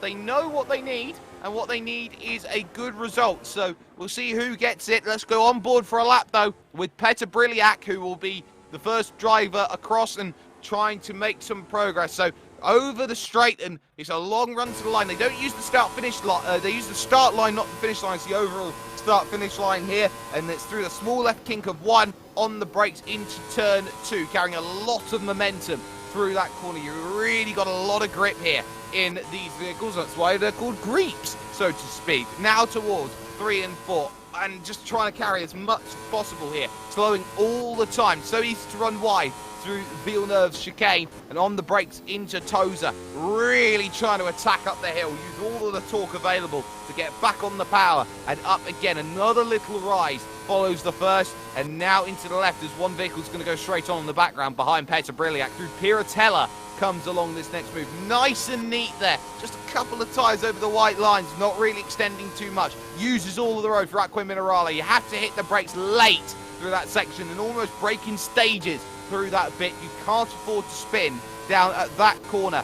Now to the Variante Alta. This place, this corner used to be a lot tighter, a lot more ferocious, a lot more high speed. It very much isn't anymore, but these vehicles can certainly take a fair run at it. And the Williams Esports team driver now looking to try and push and trying to look forward, especially with a lot of doubt over Williams at this point in time, with the fact they've lost their title sponsor and they could be selling the team on. But Williams Esports still alive, still strong, still kicking, still doing absolutely fantastically. Over the line comes Briliak to set the first time, and he will set a 33.9 as the benchmark. So that's going to be a key little foray that we're going to see. The two RHG cars side by, or nose to tail, as they make a way through. Hoyer goes second on 34.7. Yayovsky jumps ahead by a tenth and a half on Petr Briliak there. Capit there in third, and Hoyer now fourth. Yes, but Ericsson goes fifth on a not brilliant lap. Kasdorp just trying to get his first lap in. He's 16 seconds off of the pace right now. That's a little bit surprising. That's probably not a representative flying lap if ever I saw one. So here comes the likes of Alexander Dornadon up to second on a 33.940. So Alexander Dornadon came to play. It's not going to be all plain sailing for RHG. They're going to have to work hard. Likes of Birikov up to 11th. Paul August Lana drops down to 11th there, with Alex Siebel now in 10th. Luca D'Amelio goes 9th. Dean Vella goes 7th. Cosimo Papi there in 6th position now. Great time from the Clash driver. Clash with a Q, which is always going to be very tough to say with a Clash. But ultimately, Cosimo Papi up into 6th place. That's a great time from Cosimo, who's been a perennial runner inside of the top 50, or just outside the top 15, I should say. So every time now becomes crucial. Yayovsky, Dornadon, Briliak, Capit, Hoyer, your top 5 at the moment, but a lot of drivers have not set a lap time. A lot of the Italians, Ottaviani, Viglione, Biancalillia, all have not set times. Diego Ramos yet to set a time, as has Jason Muscat, and crucially, Dennis Jordan, who will be looking for a huge lap here around this place, and he knows better than anybody else, does Dennis Jordan, that he's got to get his Evolution Motorsports car absolutely moving here out on track here today. But Yayovsky has gone even quicker. He has gone fantastically quicker. It is 0.3 quicker. You could say it was a whole year quicker, with a 0.365 margin over Alexander Dornadon. Briliak currently in 3rd, Capit in 4th, Siebel in 5th now, with Jesper Eriksson also jumping up ahead now into 6th place. Ottaviani goes 8th, and suddenly Papi, who was 6th, is now 10th out on track. Viglione's 12th, Kasdorp down in 13th place. Again, struggling here today is Yuri Kasdorp, but ultimately, it's all about times. Here comes Dornadon over the line in the Veloce Esports team, and over he goes. Is there improvement? No, there is not. That was an outlap that he was on. So he'll go on to a flyer and try and find just a little bit more. Already, 6 of the 10 minutes have gone through. As in terms of Griiip drivers, Cosimo Papi doing well. Ottaviani, though, I believe, is best of the lot at the moment from that perspective here. So Alessandro Ottaviani, 8th position right now, a mixture of virtual and pro here in your Griiip G1 series, and it is Alessandro Ottaviani who finds himself in the best placed position, currently in 8th overall here in this one. But for the time being, every time becomes vital. Every lap now needs to be pretty much worked on. Those tyres need to be absolutely heated up to temperature perfectly and then attacked to their very, very limit as they hit the brakes. Or Capit hits the brakes through Ravazza 1, through Ravazza 2. We'll probably get a bit of help from teammate Erhan in front, the North Macedon. So we'll see what Capit the Estonian is able to do here in terms of a lap. Hoyer hits the pitch. Jason Muscat up to 7th. And there goes Dennis Jordan up into 4th place on the 34 flat. He bumps Capit down. He'll be going on to a flying lap now. All of a sudden, it's, I don't know which way you look, it's Yovsky in front, but this could be a who's who for 2nd position onwards here, because you've got currently 5 drivers within 2.5 tenths of a second. Dornaden needs some improvement. He does find it, but he's only improved by 0.5 tenth to a 33.886 out on track. So now Alexander Dornaden only 3 tenths behind, but those are a tough 3 tenths to chase down Erhan Yayovsky, who will be wanting to go back to back here in this series. So now what do you do? Where is that last lap going to come from? The likes of Ottaviani now 10th, Cosimo Papi 11th, Dean Vella now 12th position overall. Kirill Birakov has struggled over the course of qualifying, and a handful of drivers have yet to set times like a Diego Ramos and Manuel Biancalilia yet to get those times. Mateusz Stumpf in incredibly late to try and get a race in, so he will not have a qualifying lap. Mateusz Stumpf will definitely start down at the back of the pack, but 1 minute 34 seconds remaining, 1 lap to get everything working. Briliak and Jordan and Capit and Siebel, like Jesper Eriksson, will be trying to make some pushes. Yuyovsky would like a little bit more of a buffer.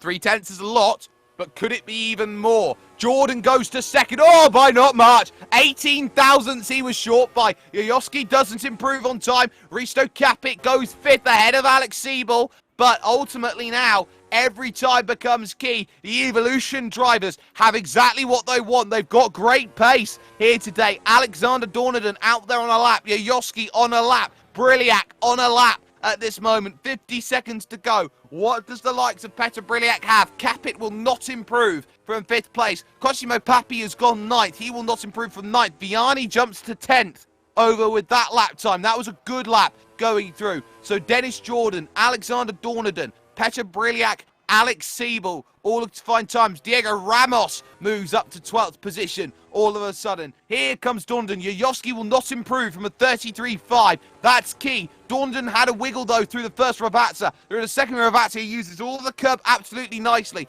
Push to the line. He should have one more after this. It's a long drag to the start-finish line. 10 seconds left on the clock. He should get one more in. So here's Dornaden over the line, and he will now go and start his final lap, his final opportunity. Briliak is on that final opportunity, as is Dennis Jordan. Time expires for him, though, and he will be out of time to get it going. But is he going to be maybe trying to help Alex Siebel with the draft, who is in 6th position, 6 tenths off? That might be where Dennis Jordan looks, who cannot improve from 2nd position. Front row best only. Briliak's giving absolutely everything right now, coming down the hill. Muscat 8th, Papi 9th. Hoyer is down in 11th place. Will have a long race if he is to get what he wants out of this event. He's 1.2 off a pole position right now, but Briliak all of a sudden looking racy through the chicane. All of the curb used and a bit more as he gets air through both corners, trying to make sure it all pays off.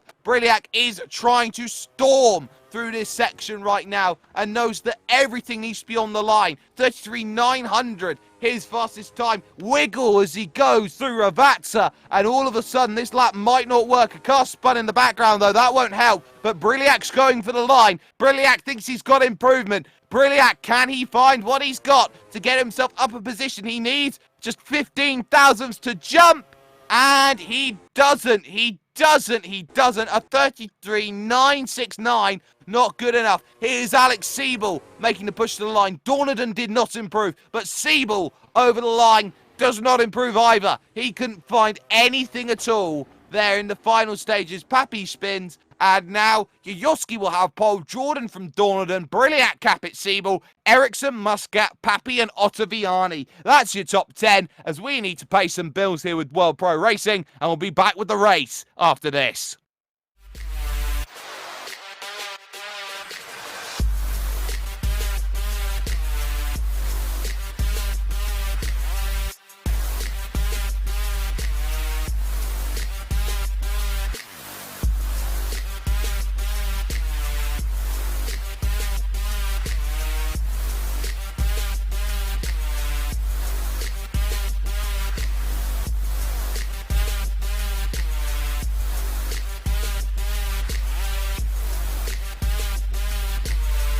World Pro Racing, where sim racing becomes real.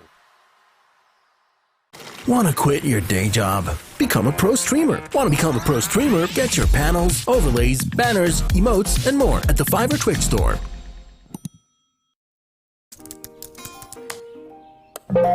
This is bad. Wait, let's just do it ourselves.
It is not fear that grips him, only restlessness, a heightened sense of things.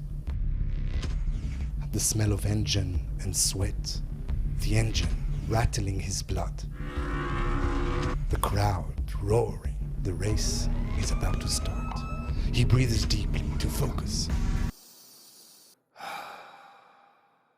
In this league, he finally found what he was looking for. A true passion.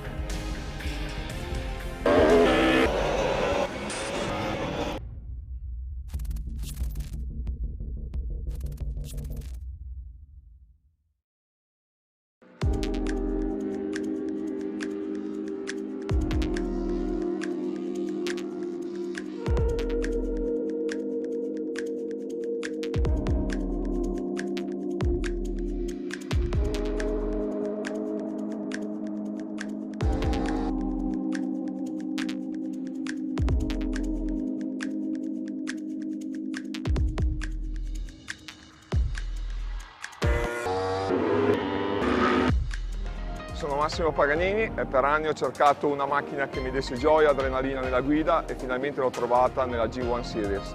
Se anche tu vuoi provare una macchina che ti dia gioia e adrenalina, G1 Series 2020.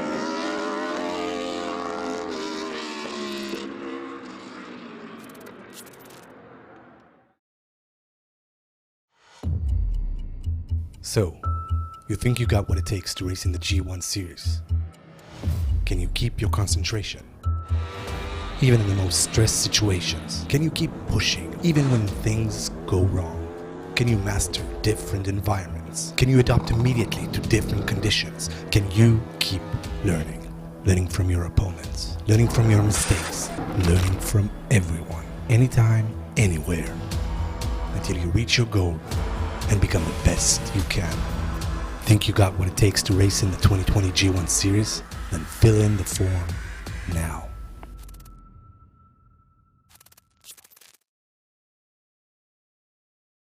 Want real followers? Become a pro streamer. Want to become a pro streamer? Get your panels, overlays, banners, emotes, and more at the Fiverr Twitch store.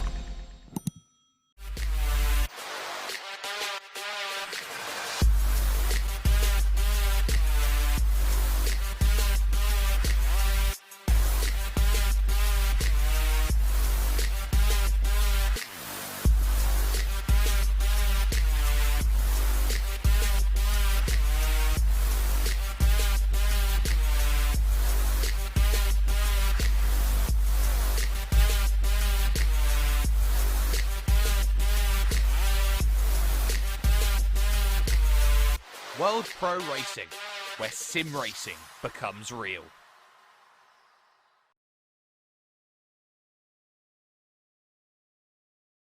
Welcome back, ladies and gentlemen, to your Griiip G1 Virtual 2020 Series, presented by Fiverr. Hashtag making it work.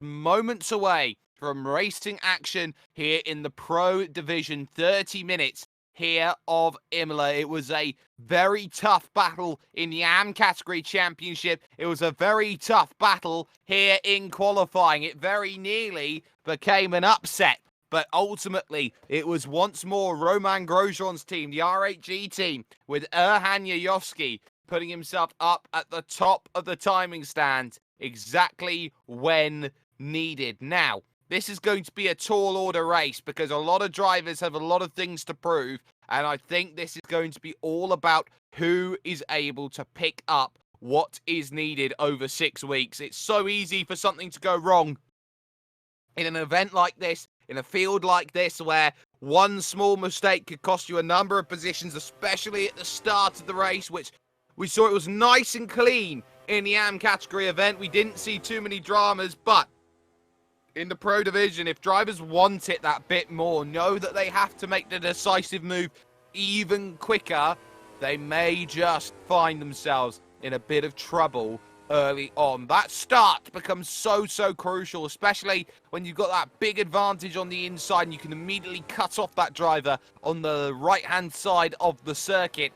It's going to be a very interesting race. I'm pretty sure I do not know who's going to win this one, and it may just come down to who is the best on the tyres, who maybe even is the best at saving fuel around this place today because of what happened at Silverstone. So, this is going to be a tall order for a few drivers, but one driver's got to keep that gap over 15 points and over towards 20, 25, 30 points. That's Erhan Yayovsky. Nearest rival, his own teammate, Risto Capit. Not known as an overtaker is Risto Capit. He's someone who uses his tyres up hard early and then looks to try and maintain a race from there. So Capit could make positions quickly, but then he may have to play the defensive game, and that's going to be the worry. Needing Erhan Yayovsky to run into troubles, and that has been few and far between as far as this season's gone. But would be relying on that nature of Erhan Yayovsky as a driver who can be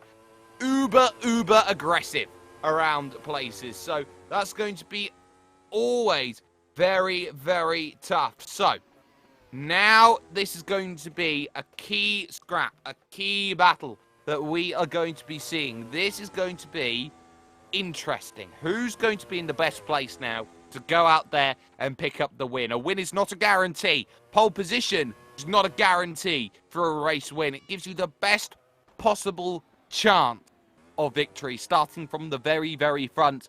But sometimes starting from the front is not conducive to the overall, which a lot of drivers will be looking at trying to target here today. No mandatory pit stops are required in terms of having to serve a stop, but drivers may need to over the course of the race.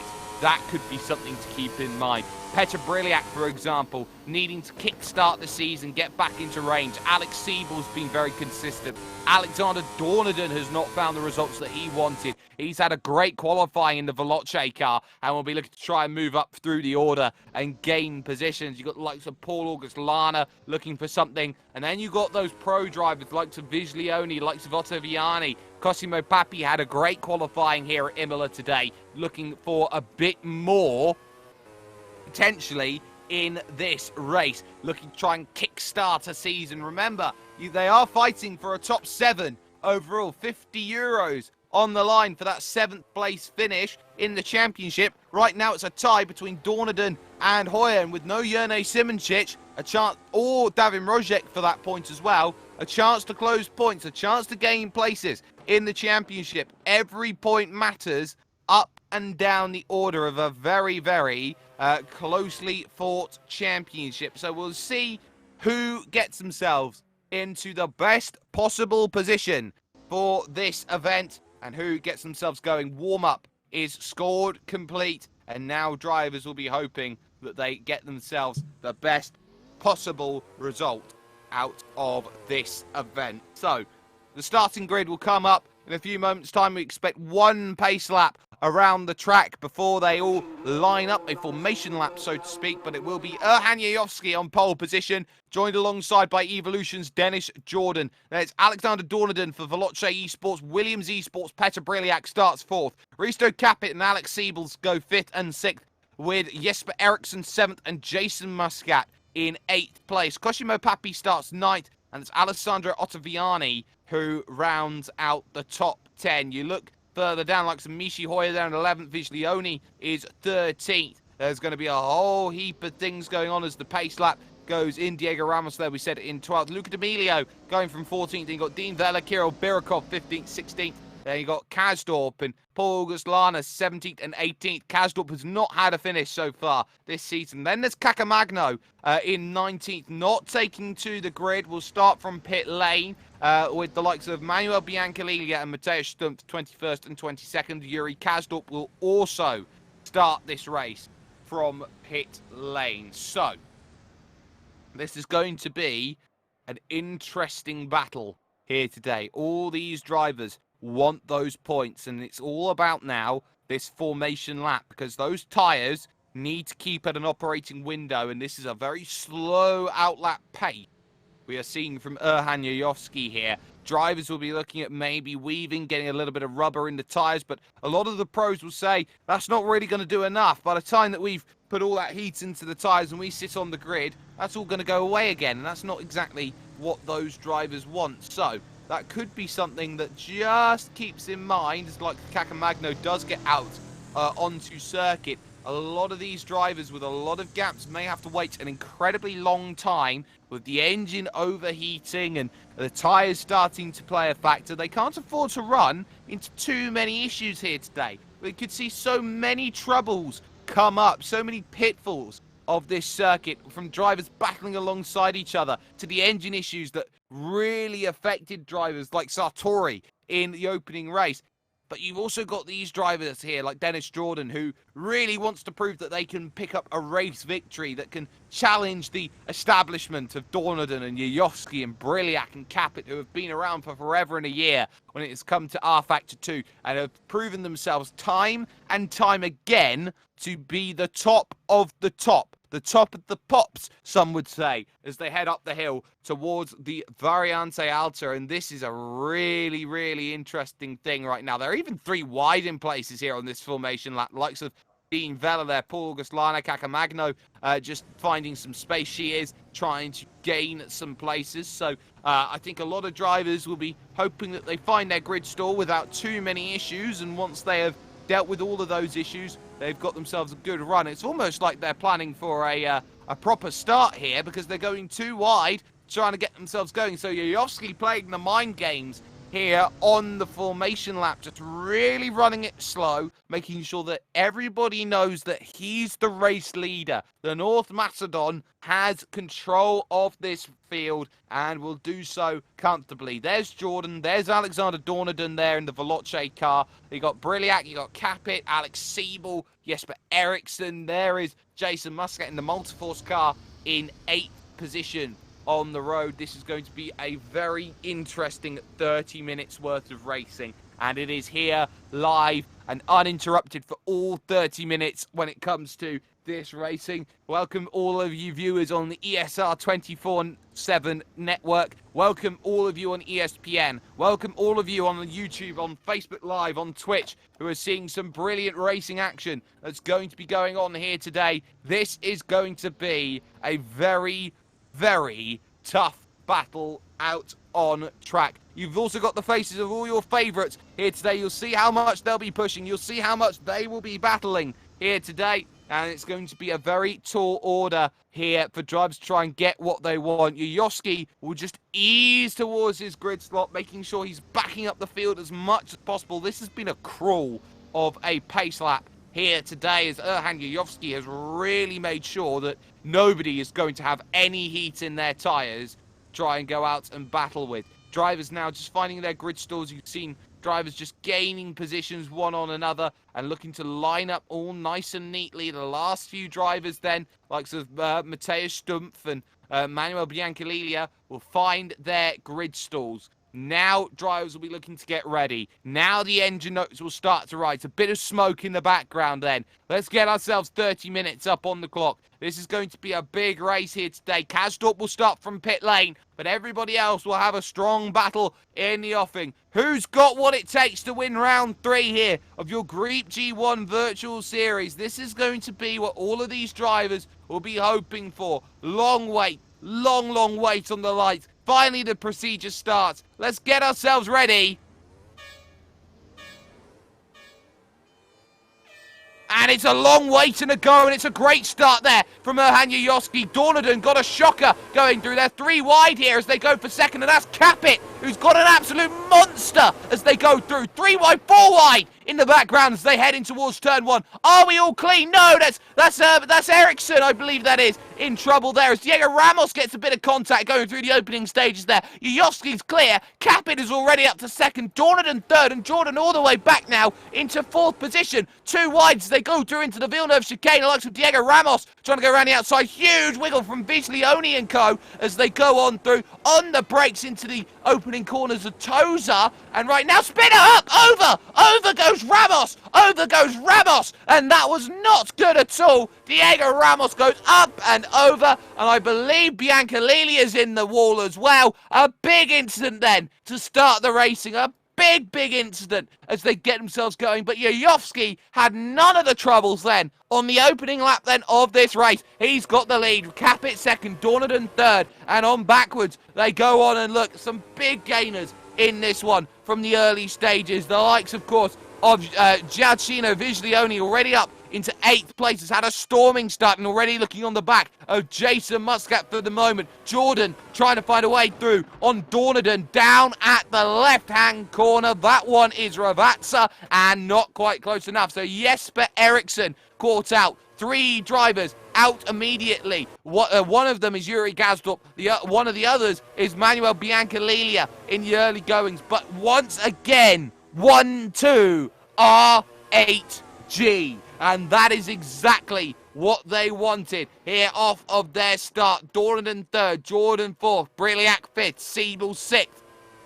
And for 7th, Jason Muscat's lost the place to Giacchino Viglione. So now that is the Clash car up into 7th place overall. Some brilliant work, but they've already lost 4 seconds to the cars in front. Ramos into pit. Cacamagno into pit. Dean Vella into pit after a hectic lap 1 in the mid-pack. The front of the field, though, have had it pretty nicely. 1 second already for Erhan at the front. But Alexander Dornaden is the driver under the microscope at this moment in time. He's got mirrors full of Dennis Jordan, but starting to try and pull out a little bit of a gap at the moment. Just a little one, just enough to get the margin that's needed to keep going here in this race and doing exactly what is needed. Briliac as well. He's not under too much stress at the moment, but will be soon, because there's Alex Siebel, the second of the Evolution cars, trying to maybe go one up, and gets an absolutely great run, actually, coming out of the Variante Alta. This is going to be a move around the outside to try and get this one done. Briliac defends it on the inside, but has he run it too deep? He has, but he's managed to hold it up nicely. Petter Briliac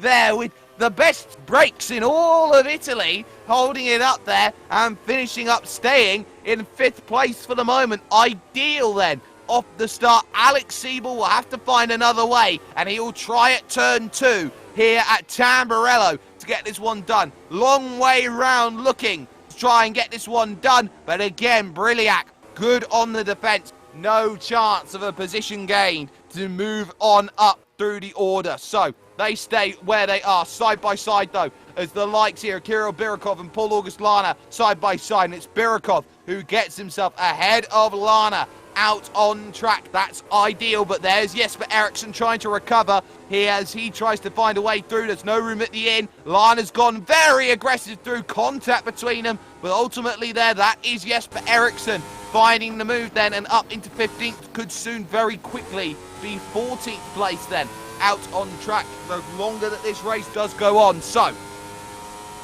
first few laps already scored in the books, and a very aggressive start to the race it has been. Birakov, though, look at how much Eriksson, Eriksson, yes, but Eriksson has saved it. Giacchino Viglioni's gone around as well at the same time. So what's happened to Giacchino here? We've seen Eriksson have a huge slide, drop back behind Paul August Lana, but Giacchino, through Acque Minerale, on the brakes. Has he slowed it up? He gets himself through. Yes, he has, but he's not been able to turn it, and he's had a huge accident into the tyres. The front wing's been ripped off of his Clash car, and ultimately now he is going to have to come in for a brand new wing out on circuit. He knows what's happened here. He needs a little bit of help. He will dive down onto the lane, or will he get blocked? He's trying to come down in on the lane. Matthias Stump finally gets the notice there as he deals with just about enough, and that is positioned pretty much as it was at the moment. Look at Dennis Jordan though,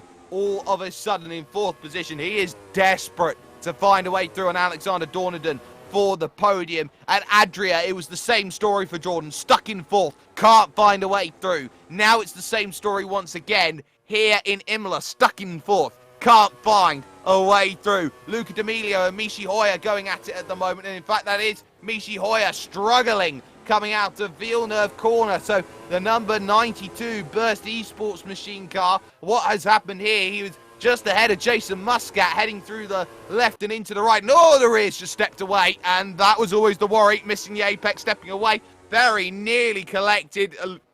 Luca D'Amelio, Ottaviani found a way through now up into 9th. So Alessandra Ottaviani moving up a place now, and all of a sudden Michi Hoyer's found out, oh wait, I'm in a race, and I'm in a big race at this moment in time then, as we are already 1/5 of the way through when it comes to this event. They've been battling hard in the early goings.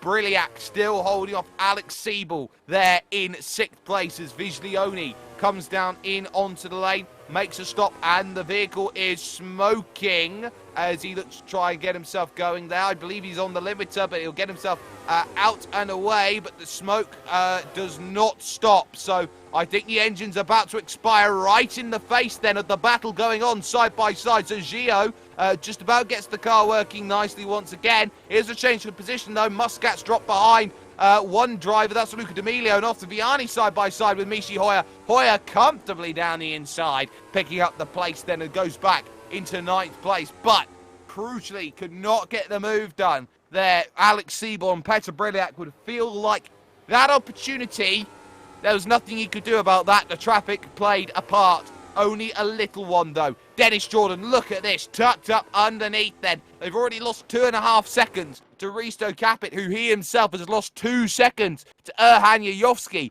at the front of the field. On the brakes, up the hill from Acque Minerale towards the Variante Alta. And Dennis Jordan is waiting for a chance to get the move. Or he's playing that other game, that I need fuel, I'm going to save strategy, which could equally play itself a pivot into the way this race is going to be run. But now it's all about waiting. Is there a run here into the next section? It's going to move to the outside line to try and get this one done. Dornadon late on the brakes. That was a lift there from Dennis Jordan. He did not want to make the move through that corner. He may have a chance here into turn number 2, Tamburello, and get this one done. Briliac runs wide in the background, and Alex Siebel now may have a chance as well in terms of trying to find one way through to get up another position then in this race. Look at Briliac all of a sudden under pressure. Jordan around the outside has got the move done on Dornadon. It's turn 1. Is it the same for Alex Siebel? They've hit the trigger switch and it's going to be hard fought, but Briliac's just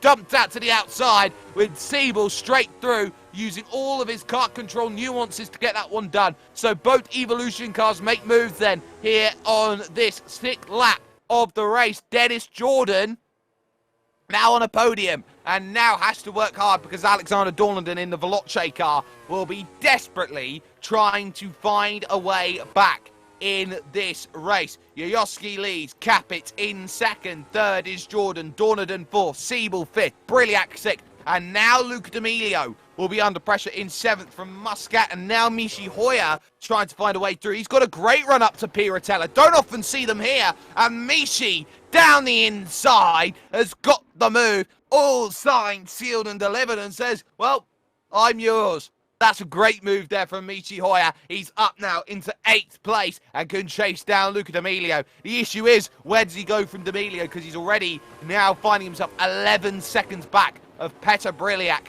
out on track. So it's going to be a long road to recovery from this point onwards. You've got also a battle 16th and 17th, which is a few seconds apart. Diego Ramos and Dean Vella battling as the cars who came down into the pits. And Dornadon spun! Final corner, Alexander Dornadon has gone around, and he's gone around, I think, all of his own accord. So here he goes, 4th position, slighted through the first corner. The tyres will be heated up from that, and then coming out, he just tags the gravel, and oh, he's gone up and over. Oh my goodness me, he went up and he went over. I have never seen that in a sim race ever. There was no reason for that car to go up and over, no contact. And Alexander Dornadon has had an almighty moment there, and that's going to promote everybody up the order. And that was massive. And there's been a mistake for Michi Hoyer as well, down at Tamburello, through all of that that's gone on. Cosimo Papi has jumped to 8th, Ottaviani up to 7th. They were battling side by side, going on through, and then ultimately, it was a case of, oh, the door wasn't quite there. It was shut quite firmly on Michi Hoyer, and now the stewards will have a lot of work to do as Hoyer now fights Kirill Birakov for 12th place out on the road. So a huge moment going on then, and the stewards will have a lot to look at. Alexander Dornadon is out, as is Giacchino Viglione from this race. So they all drop down. Birakov still fighting Hoyer now, hard for this place as Paul August Lana watches on in a bit of amusement. Oh, contact once, and oh, Lana's going to die for it, and there's contact between them again, and Lana goes for a half spin, and they remain side by side as they battle through. Maybe the stewards might have a look at that one as well. Mateusz Stumpf now inside the top 10, but he'll suddenly be under pressure from the TX3 man. That's Jesper Eriksson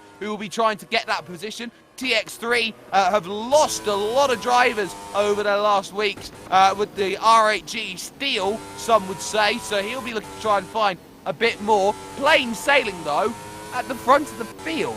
So right now, it's going to be all about who's got what. Yayovsky, Capit, Jordan, Siebel. It's pretty much R8G followed by Evolution, but all of a sudden, Briliac closes right up after a poor sector from Alex Siebel there. That opening sector did not look good. And all of a sudden, Alex Siebel now in a fight once again for 4th place. Lana around the outside of Kirill Birakov. He gets 13th. All signed and sealed in a nice, neat bow. Jason Muscat in the Multiforce car trying to have a battle here with Cosimo Papi here for 8th position out on the road. But Pappy holding a margin, a good margin at this moment, with D'Amelio in 6th and Ottaviani there in 7th position at the moment. Half distance will be scored complete in the next 2 laps or so at this moment, with a big, bold margin for Yoski of 3 seconds to work with over his own teammate, Risto Capit. The ideal scenario for R8G, a 1-2 again, or trying to get the first 1-2 of the season on track would be absolutely marvellous for them overall. Still, though, Alex Siebel under pressure from Briliak, and then you got this battle going on behind. Look at Jesper Eriksson on Matthias Stumpf.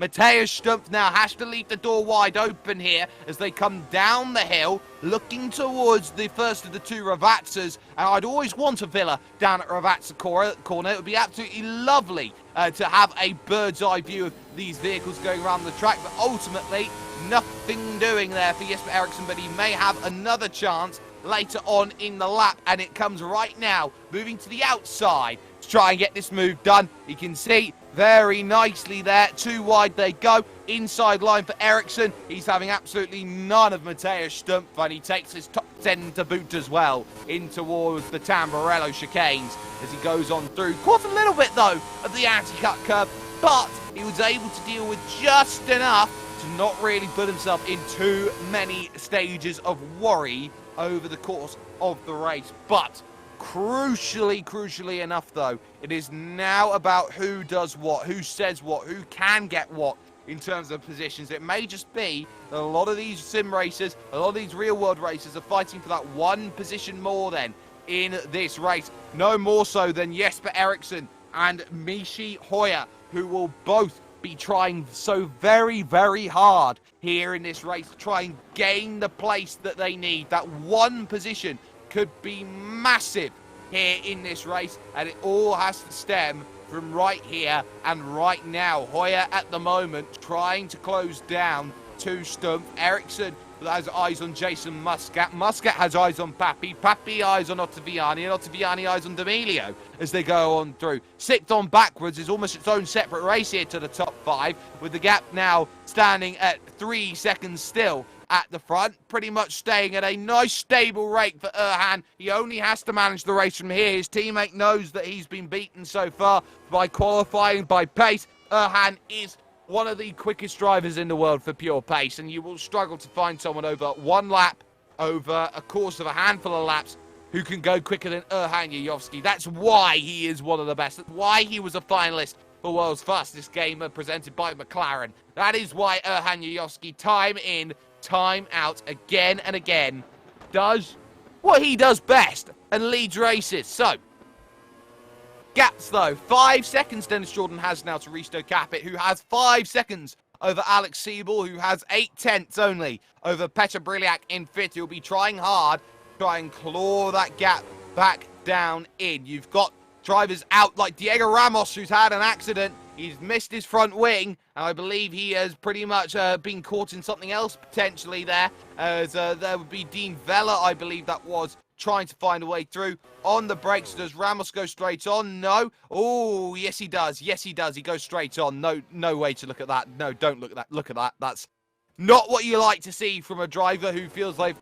lost absolutely everything just to ram it in the wall and say it day done. That's not kosher. That's not good sim racing. Let's look at something more interesting than that at the moment, and that is the battle going on for 8th and 9th between Koshimo Papi and Jason Muscat at the moment. So what can these drivers do to change their fortunes around? Muscat has really struggled over the opening stint then, or the opening half of this race, I should say, to stay in tow of someone, to get a rhythm sorted, and finally has it. And now the battle on behind is here comes Michi Hoyer on Matthias Stumpf to try and get this move sorted, and Hoyer straight around the outside has absolutely no worries. That is a slipstream overtake, and the easiest one that he will find today as he gets himself now up into 11th position. Next up, Jesper Eriksson, who's chasing down Muscat, chasing down Papi, Ottaviani, Luca D'Amelio, all of those drivers within 10 seconds, within 7 seconds of each other at the moment out here on the road. So that's going to be a big battle. Keep in mind as this one goes forward. Koshimo Papi in 8th place currently is the closest to being put under threat. I think's the right word to say that at this moment. Papi, though, can see just a little bit of a wider line by Jason Muscat. Just catches a little bit of those anti-cuts on the outside, those rumble strips, which aren't really ideal to try and run the tyre over. They really do just jab into the tyre a little bit, wear it out a little bit more. On the brakes they go. Here's the Variante Alta, or what should be just called now here in terms of this circuit, the Variante at this point, seeing as there's no Bassa to go alongside the Alta. But ultimately, it's going to be some great battling going on track. But they are just pretty much sat in a holding pattern. Muscat, though, looking behind. There's Jesper Eriksson, all of a sudden, just waiting there in the TX3 car, trying to find a way through, trying to find a one more position, which would be very nice. And that's what you get told when you try and battle a driver on forward through the field, when you try and negotiate through the field, one at a time. Don't think about the big picture, think about the little one. On the brakes, one at a time, contact, tyre to wing, gets away with it there, and position made. So Muscat dives back to 10th place. Eriksson now is up into 9th, and there are 12 minutes remaining here in this race. So if there are time for positions, time is now. And Lana going around the outside of Birakov here for 13th place. Who's going to be the luckiest or the unluckiest here as they go into Villeneuve? Big fight from Birakov, but Paul August Lana has found himself the move and stays to 13th. At this moment in time, he's done well to hold that place for the moment, but it's still not over and done with for any position out on track. Any number of things can happen, and we saw it with Dornadon. One small mistake up in the air, race over. Currently, Dean Vella scores the final point at the moment, 1 minute 24 seconds off of the race lead. They're in 15th position right now out on track. So Yuyovski 4.6 down the road from Risto Capit. Dennis Jordan 9.9, say it's 10 seconds at this point off of the race lead, and Siebel just pulling away from Briliak. The gap now 2 seconds. Let's look at times. Briliak 36.6 that last time by. Alex Siebel 35.8. The tyres are starting to hit that level where they are falling away, and that's going to be a little bit worrying for a couple of drivers right now. As look at Jesper Eriksson all of a sudden. He's on the back of Koshimo Papi. He's hoping he can get a move done. Hoyer's on the back of Jason Muscat here. More changes of positions could happen very, very soon. And Jesper Eriksson driving like a man possessed after his turn 2 spin at Tamburello on the opening lap of this event. All of a sudden could think, wow, 8th position, that wouldn't be too bad of a recovery, seeing as I was dead last for a fair bit. On the brakes, left-hander Toza, wide goes Papi, knowing better than to fight with Jesper Eriksson, taking the wide line, letting him have it. Jason Muscat, though, different story entirely. There's Michi Hoyer, absolutely loves a battle down the inside at Piratella, has the move sorted again. Jason Muscat again with nothing to counteract Michi as he went on through. So now who's next up on the train? So Koshimo Papi will be looking behind in the clash car. We'll see Michi Hoyer approaching, and then you'll see Jesper Eriksson try and do everything to get to the back of Alessandro Ottaviani here in the last 10 minutes of this one. So that's going to be key for the way that this race in the mid-pack is going to battle, but it has been an easy ride of things at the front. Capit knows that he's going to be 20 points back now in the championship compared to Erhan Yuyovski, who will go back-to-back if things stay like this. And 20 points is a whole heap to try and close down, and will rely on mistakes from the teammate to try and get over the line fairly. So, not long left.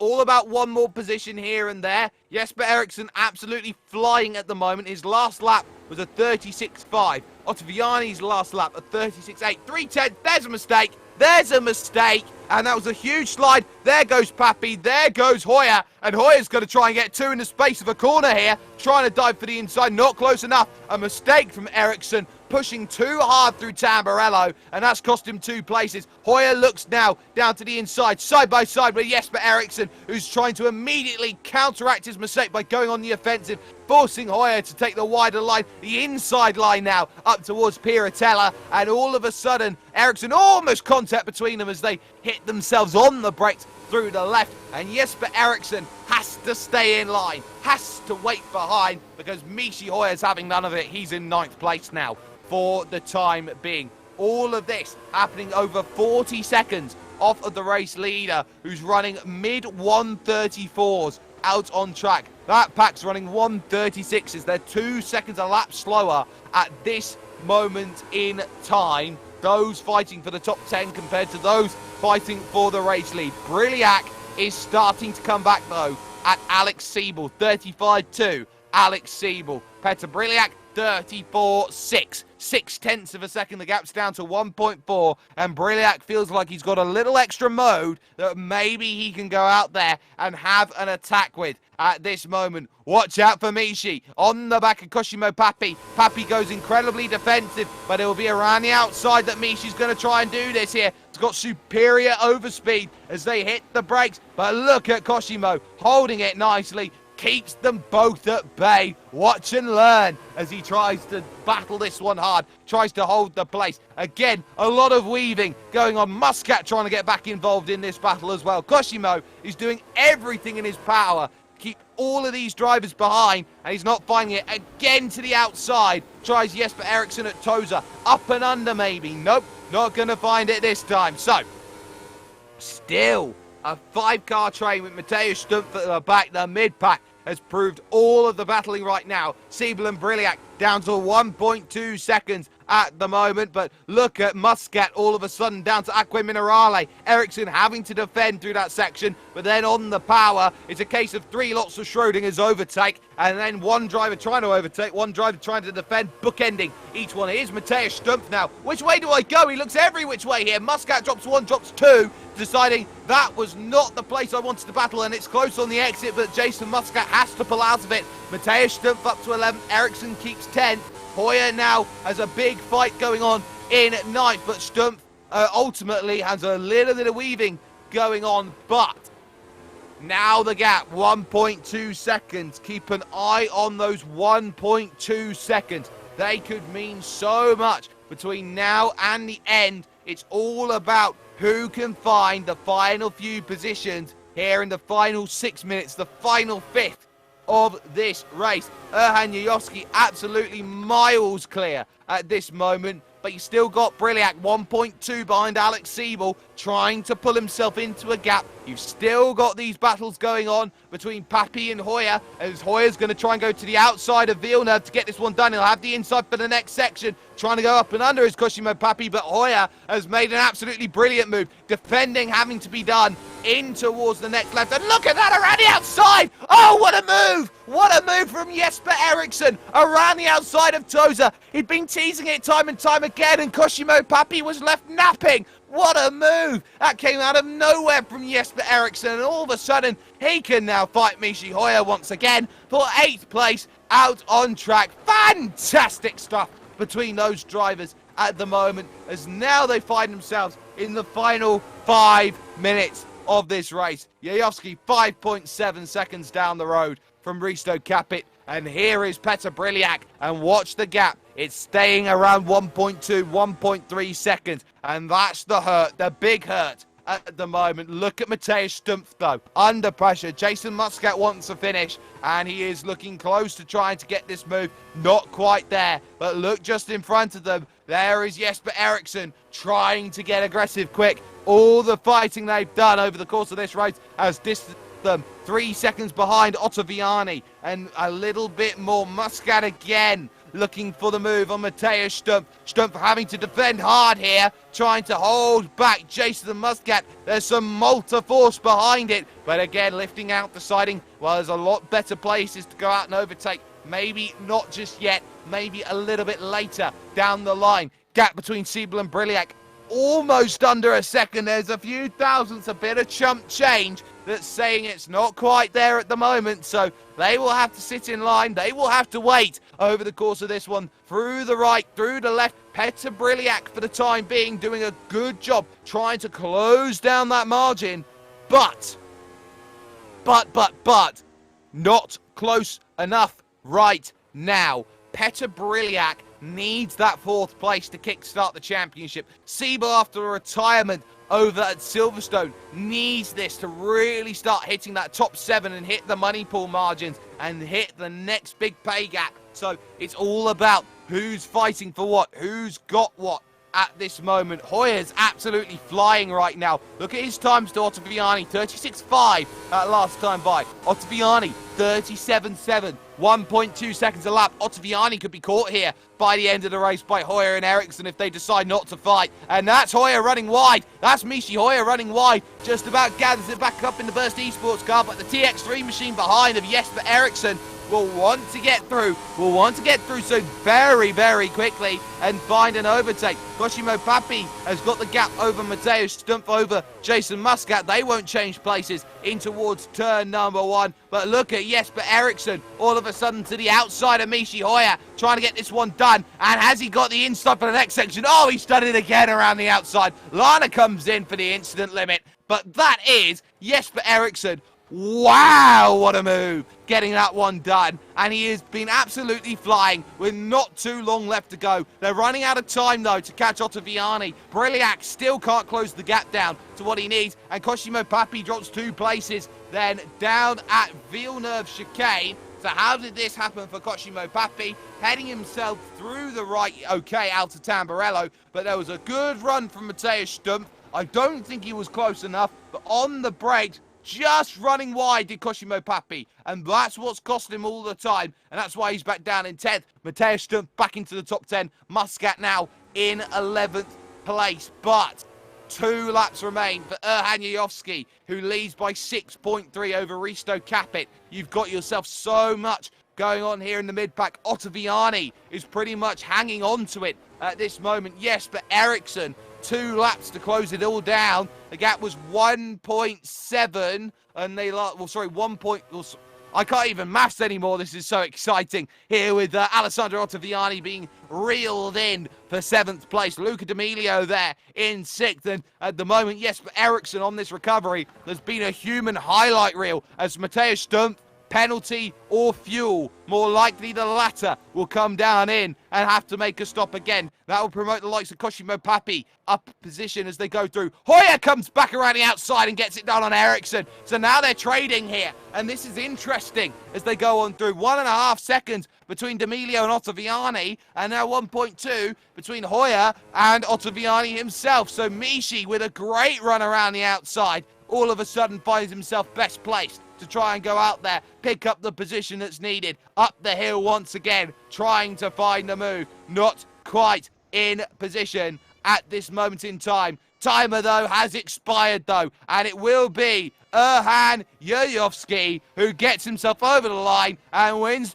dominating style. Only 1 lap it seemed it was in the end. There's Risto Capit into 2nd. Dennis Jordan picks up a much-needed podium, but it's on for 7th place. Ottaviani now under pressure. Is there a look into the Variante Alta? There isn't here from Michi Hoyer, but he could dive for the inside at Ravazza if he's got the chance. They could be side by side over the line if they're not too careful. So, have you got the position covered? Ottaviani's hard to the to the left-hand side, defending it as much as he dares here at this stage. Look at Hoyer, looking every which way. He's not going to find it. Briliak there is 5th. There's Luca D'Amelio in front in 6th, but it's going to be about the run to the line here. Long run to the line, remember. Look at Hoyer. He's got it set up a dream. He moves to the outside trying to get this one done. Has he got himself enough of the nose as they go through? Ottaviani holds. Ottaviani holds by 0.04 of a second. Ottaviani holds. That was a great scrap to the end there as they fought through. Muscat gets a top 10, and Kirill Birakov finishes a lap down, the first of the lap down cars. Confirmation of result. Erhan Yayovski wins 30 minutes, 8 seconds. And in fact, Birakov is out of fuel on the last lap. Capit gets 2nd. Dennis Jordan gets 3rd with Alex Siebel 4th, and Petr Briliak for Williams in 5th. Luca D'Amelio gets 6th with Alessandro Ottaviani in 7th, followed by Michi Hoyer, Jesper Eriksson, and Jason Muscat rounding out the top 10. Cosimo Papi gets 11th place with Kirill Birakov out of fuel in 10th. And then 1 lap down, Dean Vella, Matej Stumpf, 2 laps, 1 lap down also Paul August Lana, 2 laps down Cacamagno, with the likes of Diego Ramos, Alexander Dornaden, Giacchino Viglione, Manuel Biancalillia, and the likes of Yuri Kasdorp as well, running into troubles in the opening lap of the race. So, an incredible race. Aniyoski very happy with the way that he's run. Has a nice drink as well to celebrate that one. He'll be happy and really, really cheerful after that big victory overall. And hopefully we should be able to grab a couple of drivers in for an interview. I believe that we'll be getting Ioski, Capit, and Jordan as well. And on cue, there is Risto Capit and there is Erhan Ioski. So Ioski then, we'll talk to you first. Erhan, qualifying was a very, very important thing to get. It's been something that you've just not been able to click together over the first couple rounds, but that was perfect from you. Perfect qualifying, perfect race, lights to flag. You couldn't have asked for a better, what we could say is a Friday night's drive. Yeah, definitely. But pretty lucky quality, I guess, getting a massive draft from Risto at the end. I was 2 tenths down, but I gained massively from the draft and put it on pole. The race, it was pretty straightforward from the get-go. I was in the middle of the race. I got to drive cut tracks, so I was a bit more careful at the end. But overall, a pretty solid race by me. A pretty solid race, knowing as well that your main rival, one of your main rivals, Jerne Simončić, not here today. Did that make life a little easier, knowing that maybe you had a few challenges behind you and maybe a little bit further down in the points, that if it did come to it, you could maybe not fight as hard, know that you could play maybe the game towards the end of the day? Or were you really excited to see big battling in the early stages to see your teammates suddenly rise up to second? Yeah, definitely it made psychologically a lot easier to see Yardenat. I was pretty surprised that he didn't show up, but yeah, and Risto made a fantastic start at the beginning, jumping 3 guys. Yeah, it was pretty nice to see. Well, you extend your lead in the championship now to 20 points. You look over to round 4. It's Zandvoort. It's probably the new Zandvoort as well, which would be really entertaining. A big banked final corner. So maybe a lot of overtaking opportunities you'd feel maybe at Zandvoort. With this car, it's gonna be a really, really great track for passing, I think. So a great track for passing, but before we let you go, hand shout out sponsors, anyone you'd like to thank?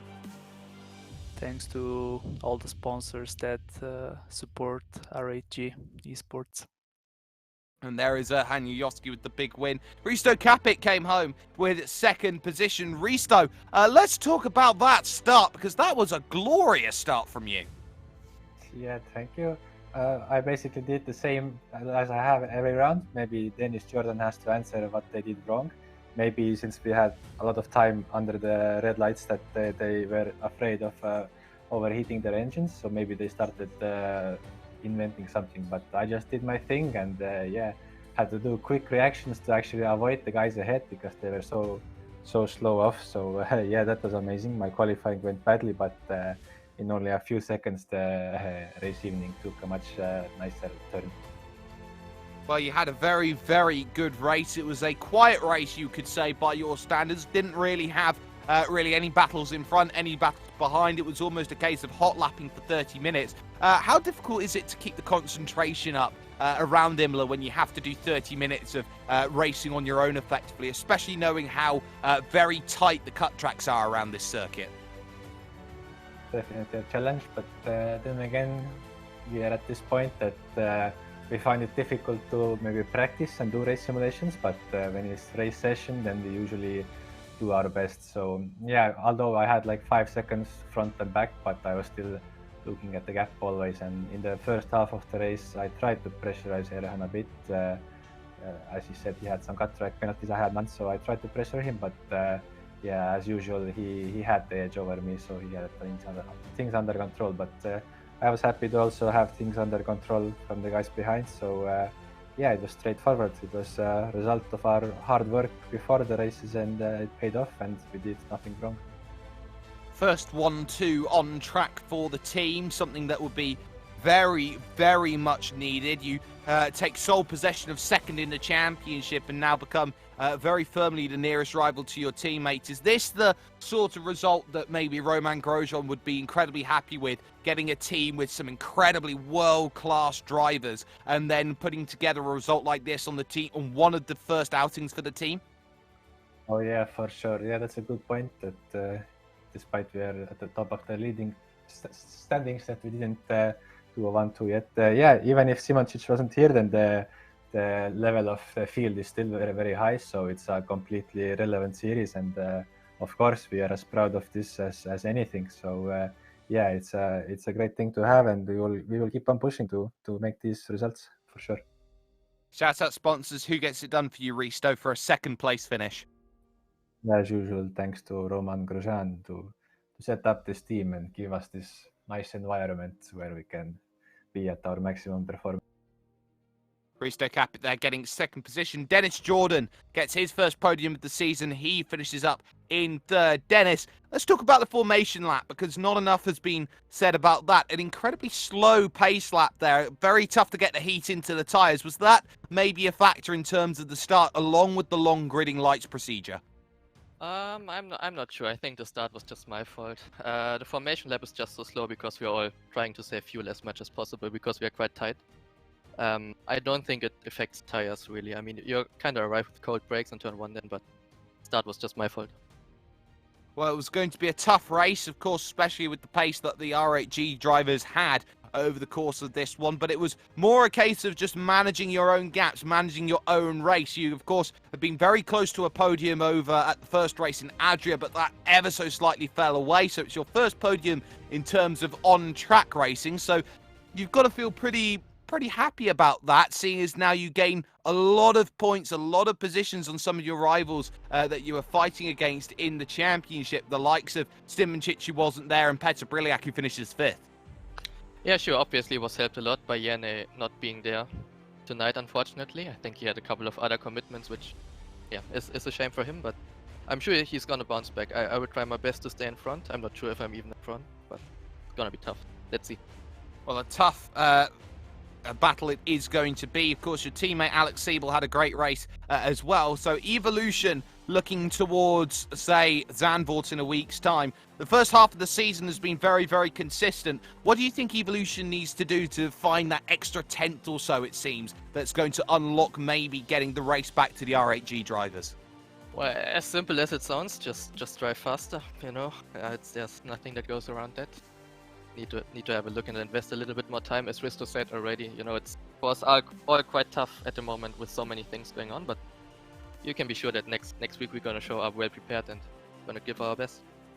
If in doubt, flat out. Before we let you go, Dennis, shout out sponsors. Who do you like to thank? Well, you guys. I mean, you for doing the stream, all the guys behind VPR, and also Fiverr for doing the series. Always fun to come here every Friday.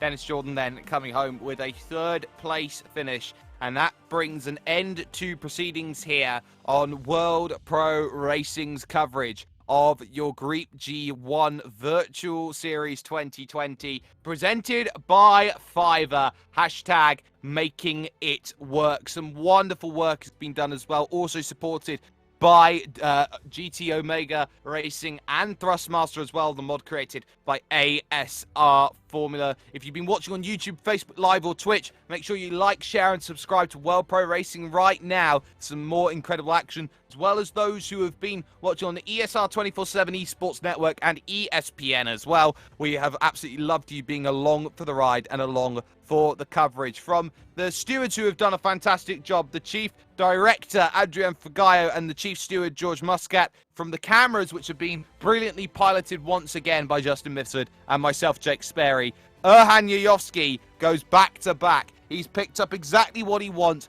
a big championship points haul, a good lead now, a sizable lead, but with all leads, and it goes the same for Philip Kraus in the AM category as well, all leads now head to Zandvoort, a track which may be a little bit different, hasn't maybe been run as much, maybe is going to be a little bit of a shake, a little bit of a mix to see who's got themselves up at the top. The only way you can find out whether the form book stays the same or it changes once again is if you stay with World Pro Racing, because we will see you very soon.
World Pro Racing, where sim racing becomes real. Want to quit your day job? Become a pro streamer. Want to become a pro streamer? Get your panels, overlays, banners, emotes, and more at the Fiverr Twitch store.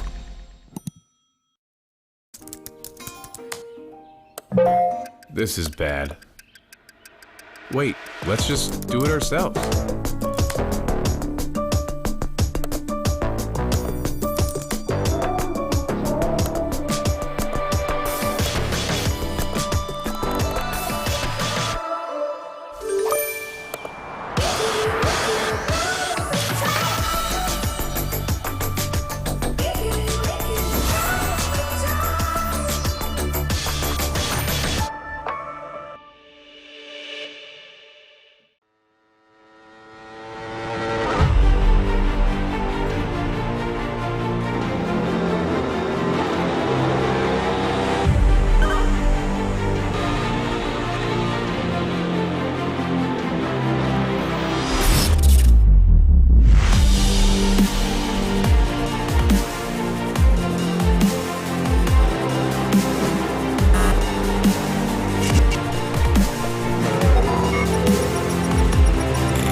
It is not fear that grips him, only restlessness, a heightened sense of things.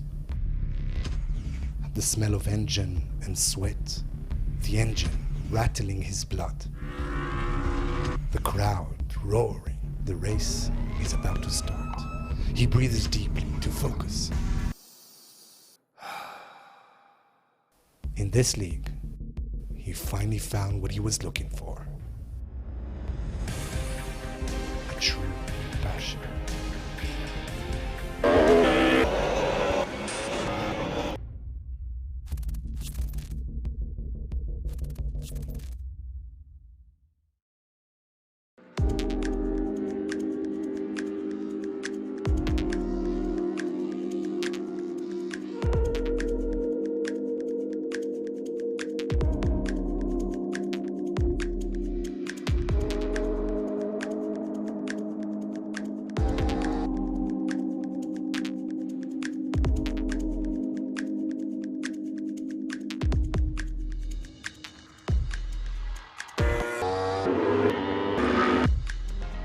Massimo Paganini e per anni ho cercato una macchina che mi desse gioia, adrenalina nella guida e finalmente l'ho trovata nella G1 Series. Se anche tu vuoi provare una macchina che ti dia gioia e adrenalina, G1 Series 2020.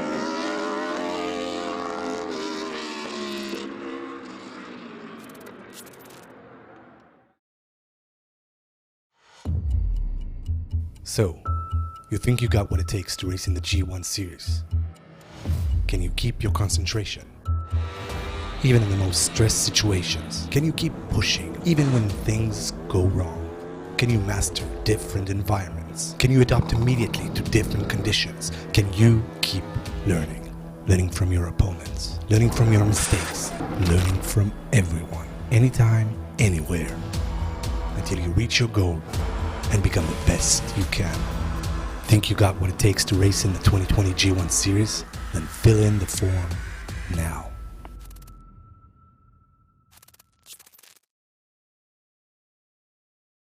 Want real followers? Become a pro streamer. Want to become a pro streamer? Get your panels, overlays, banners, emotes, and more at the Fiverr Twitch store.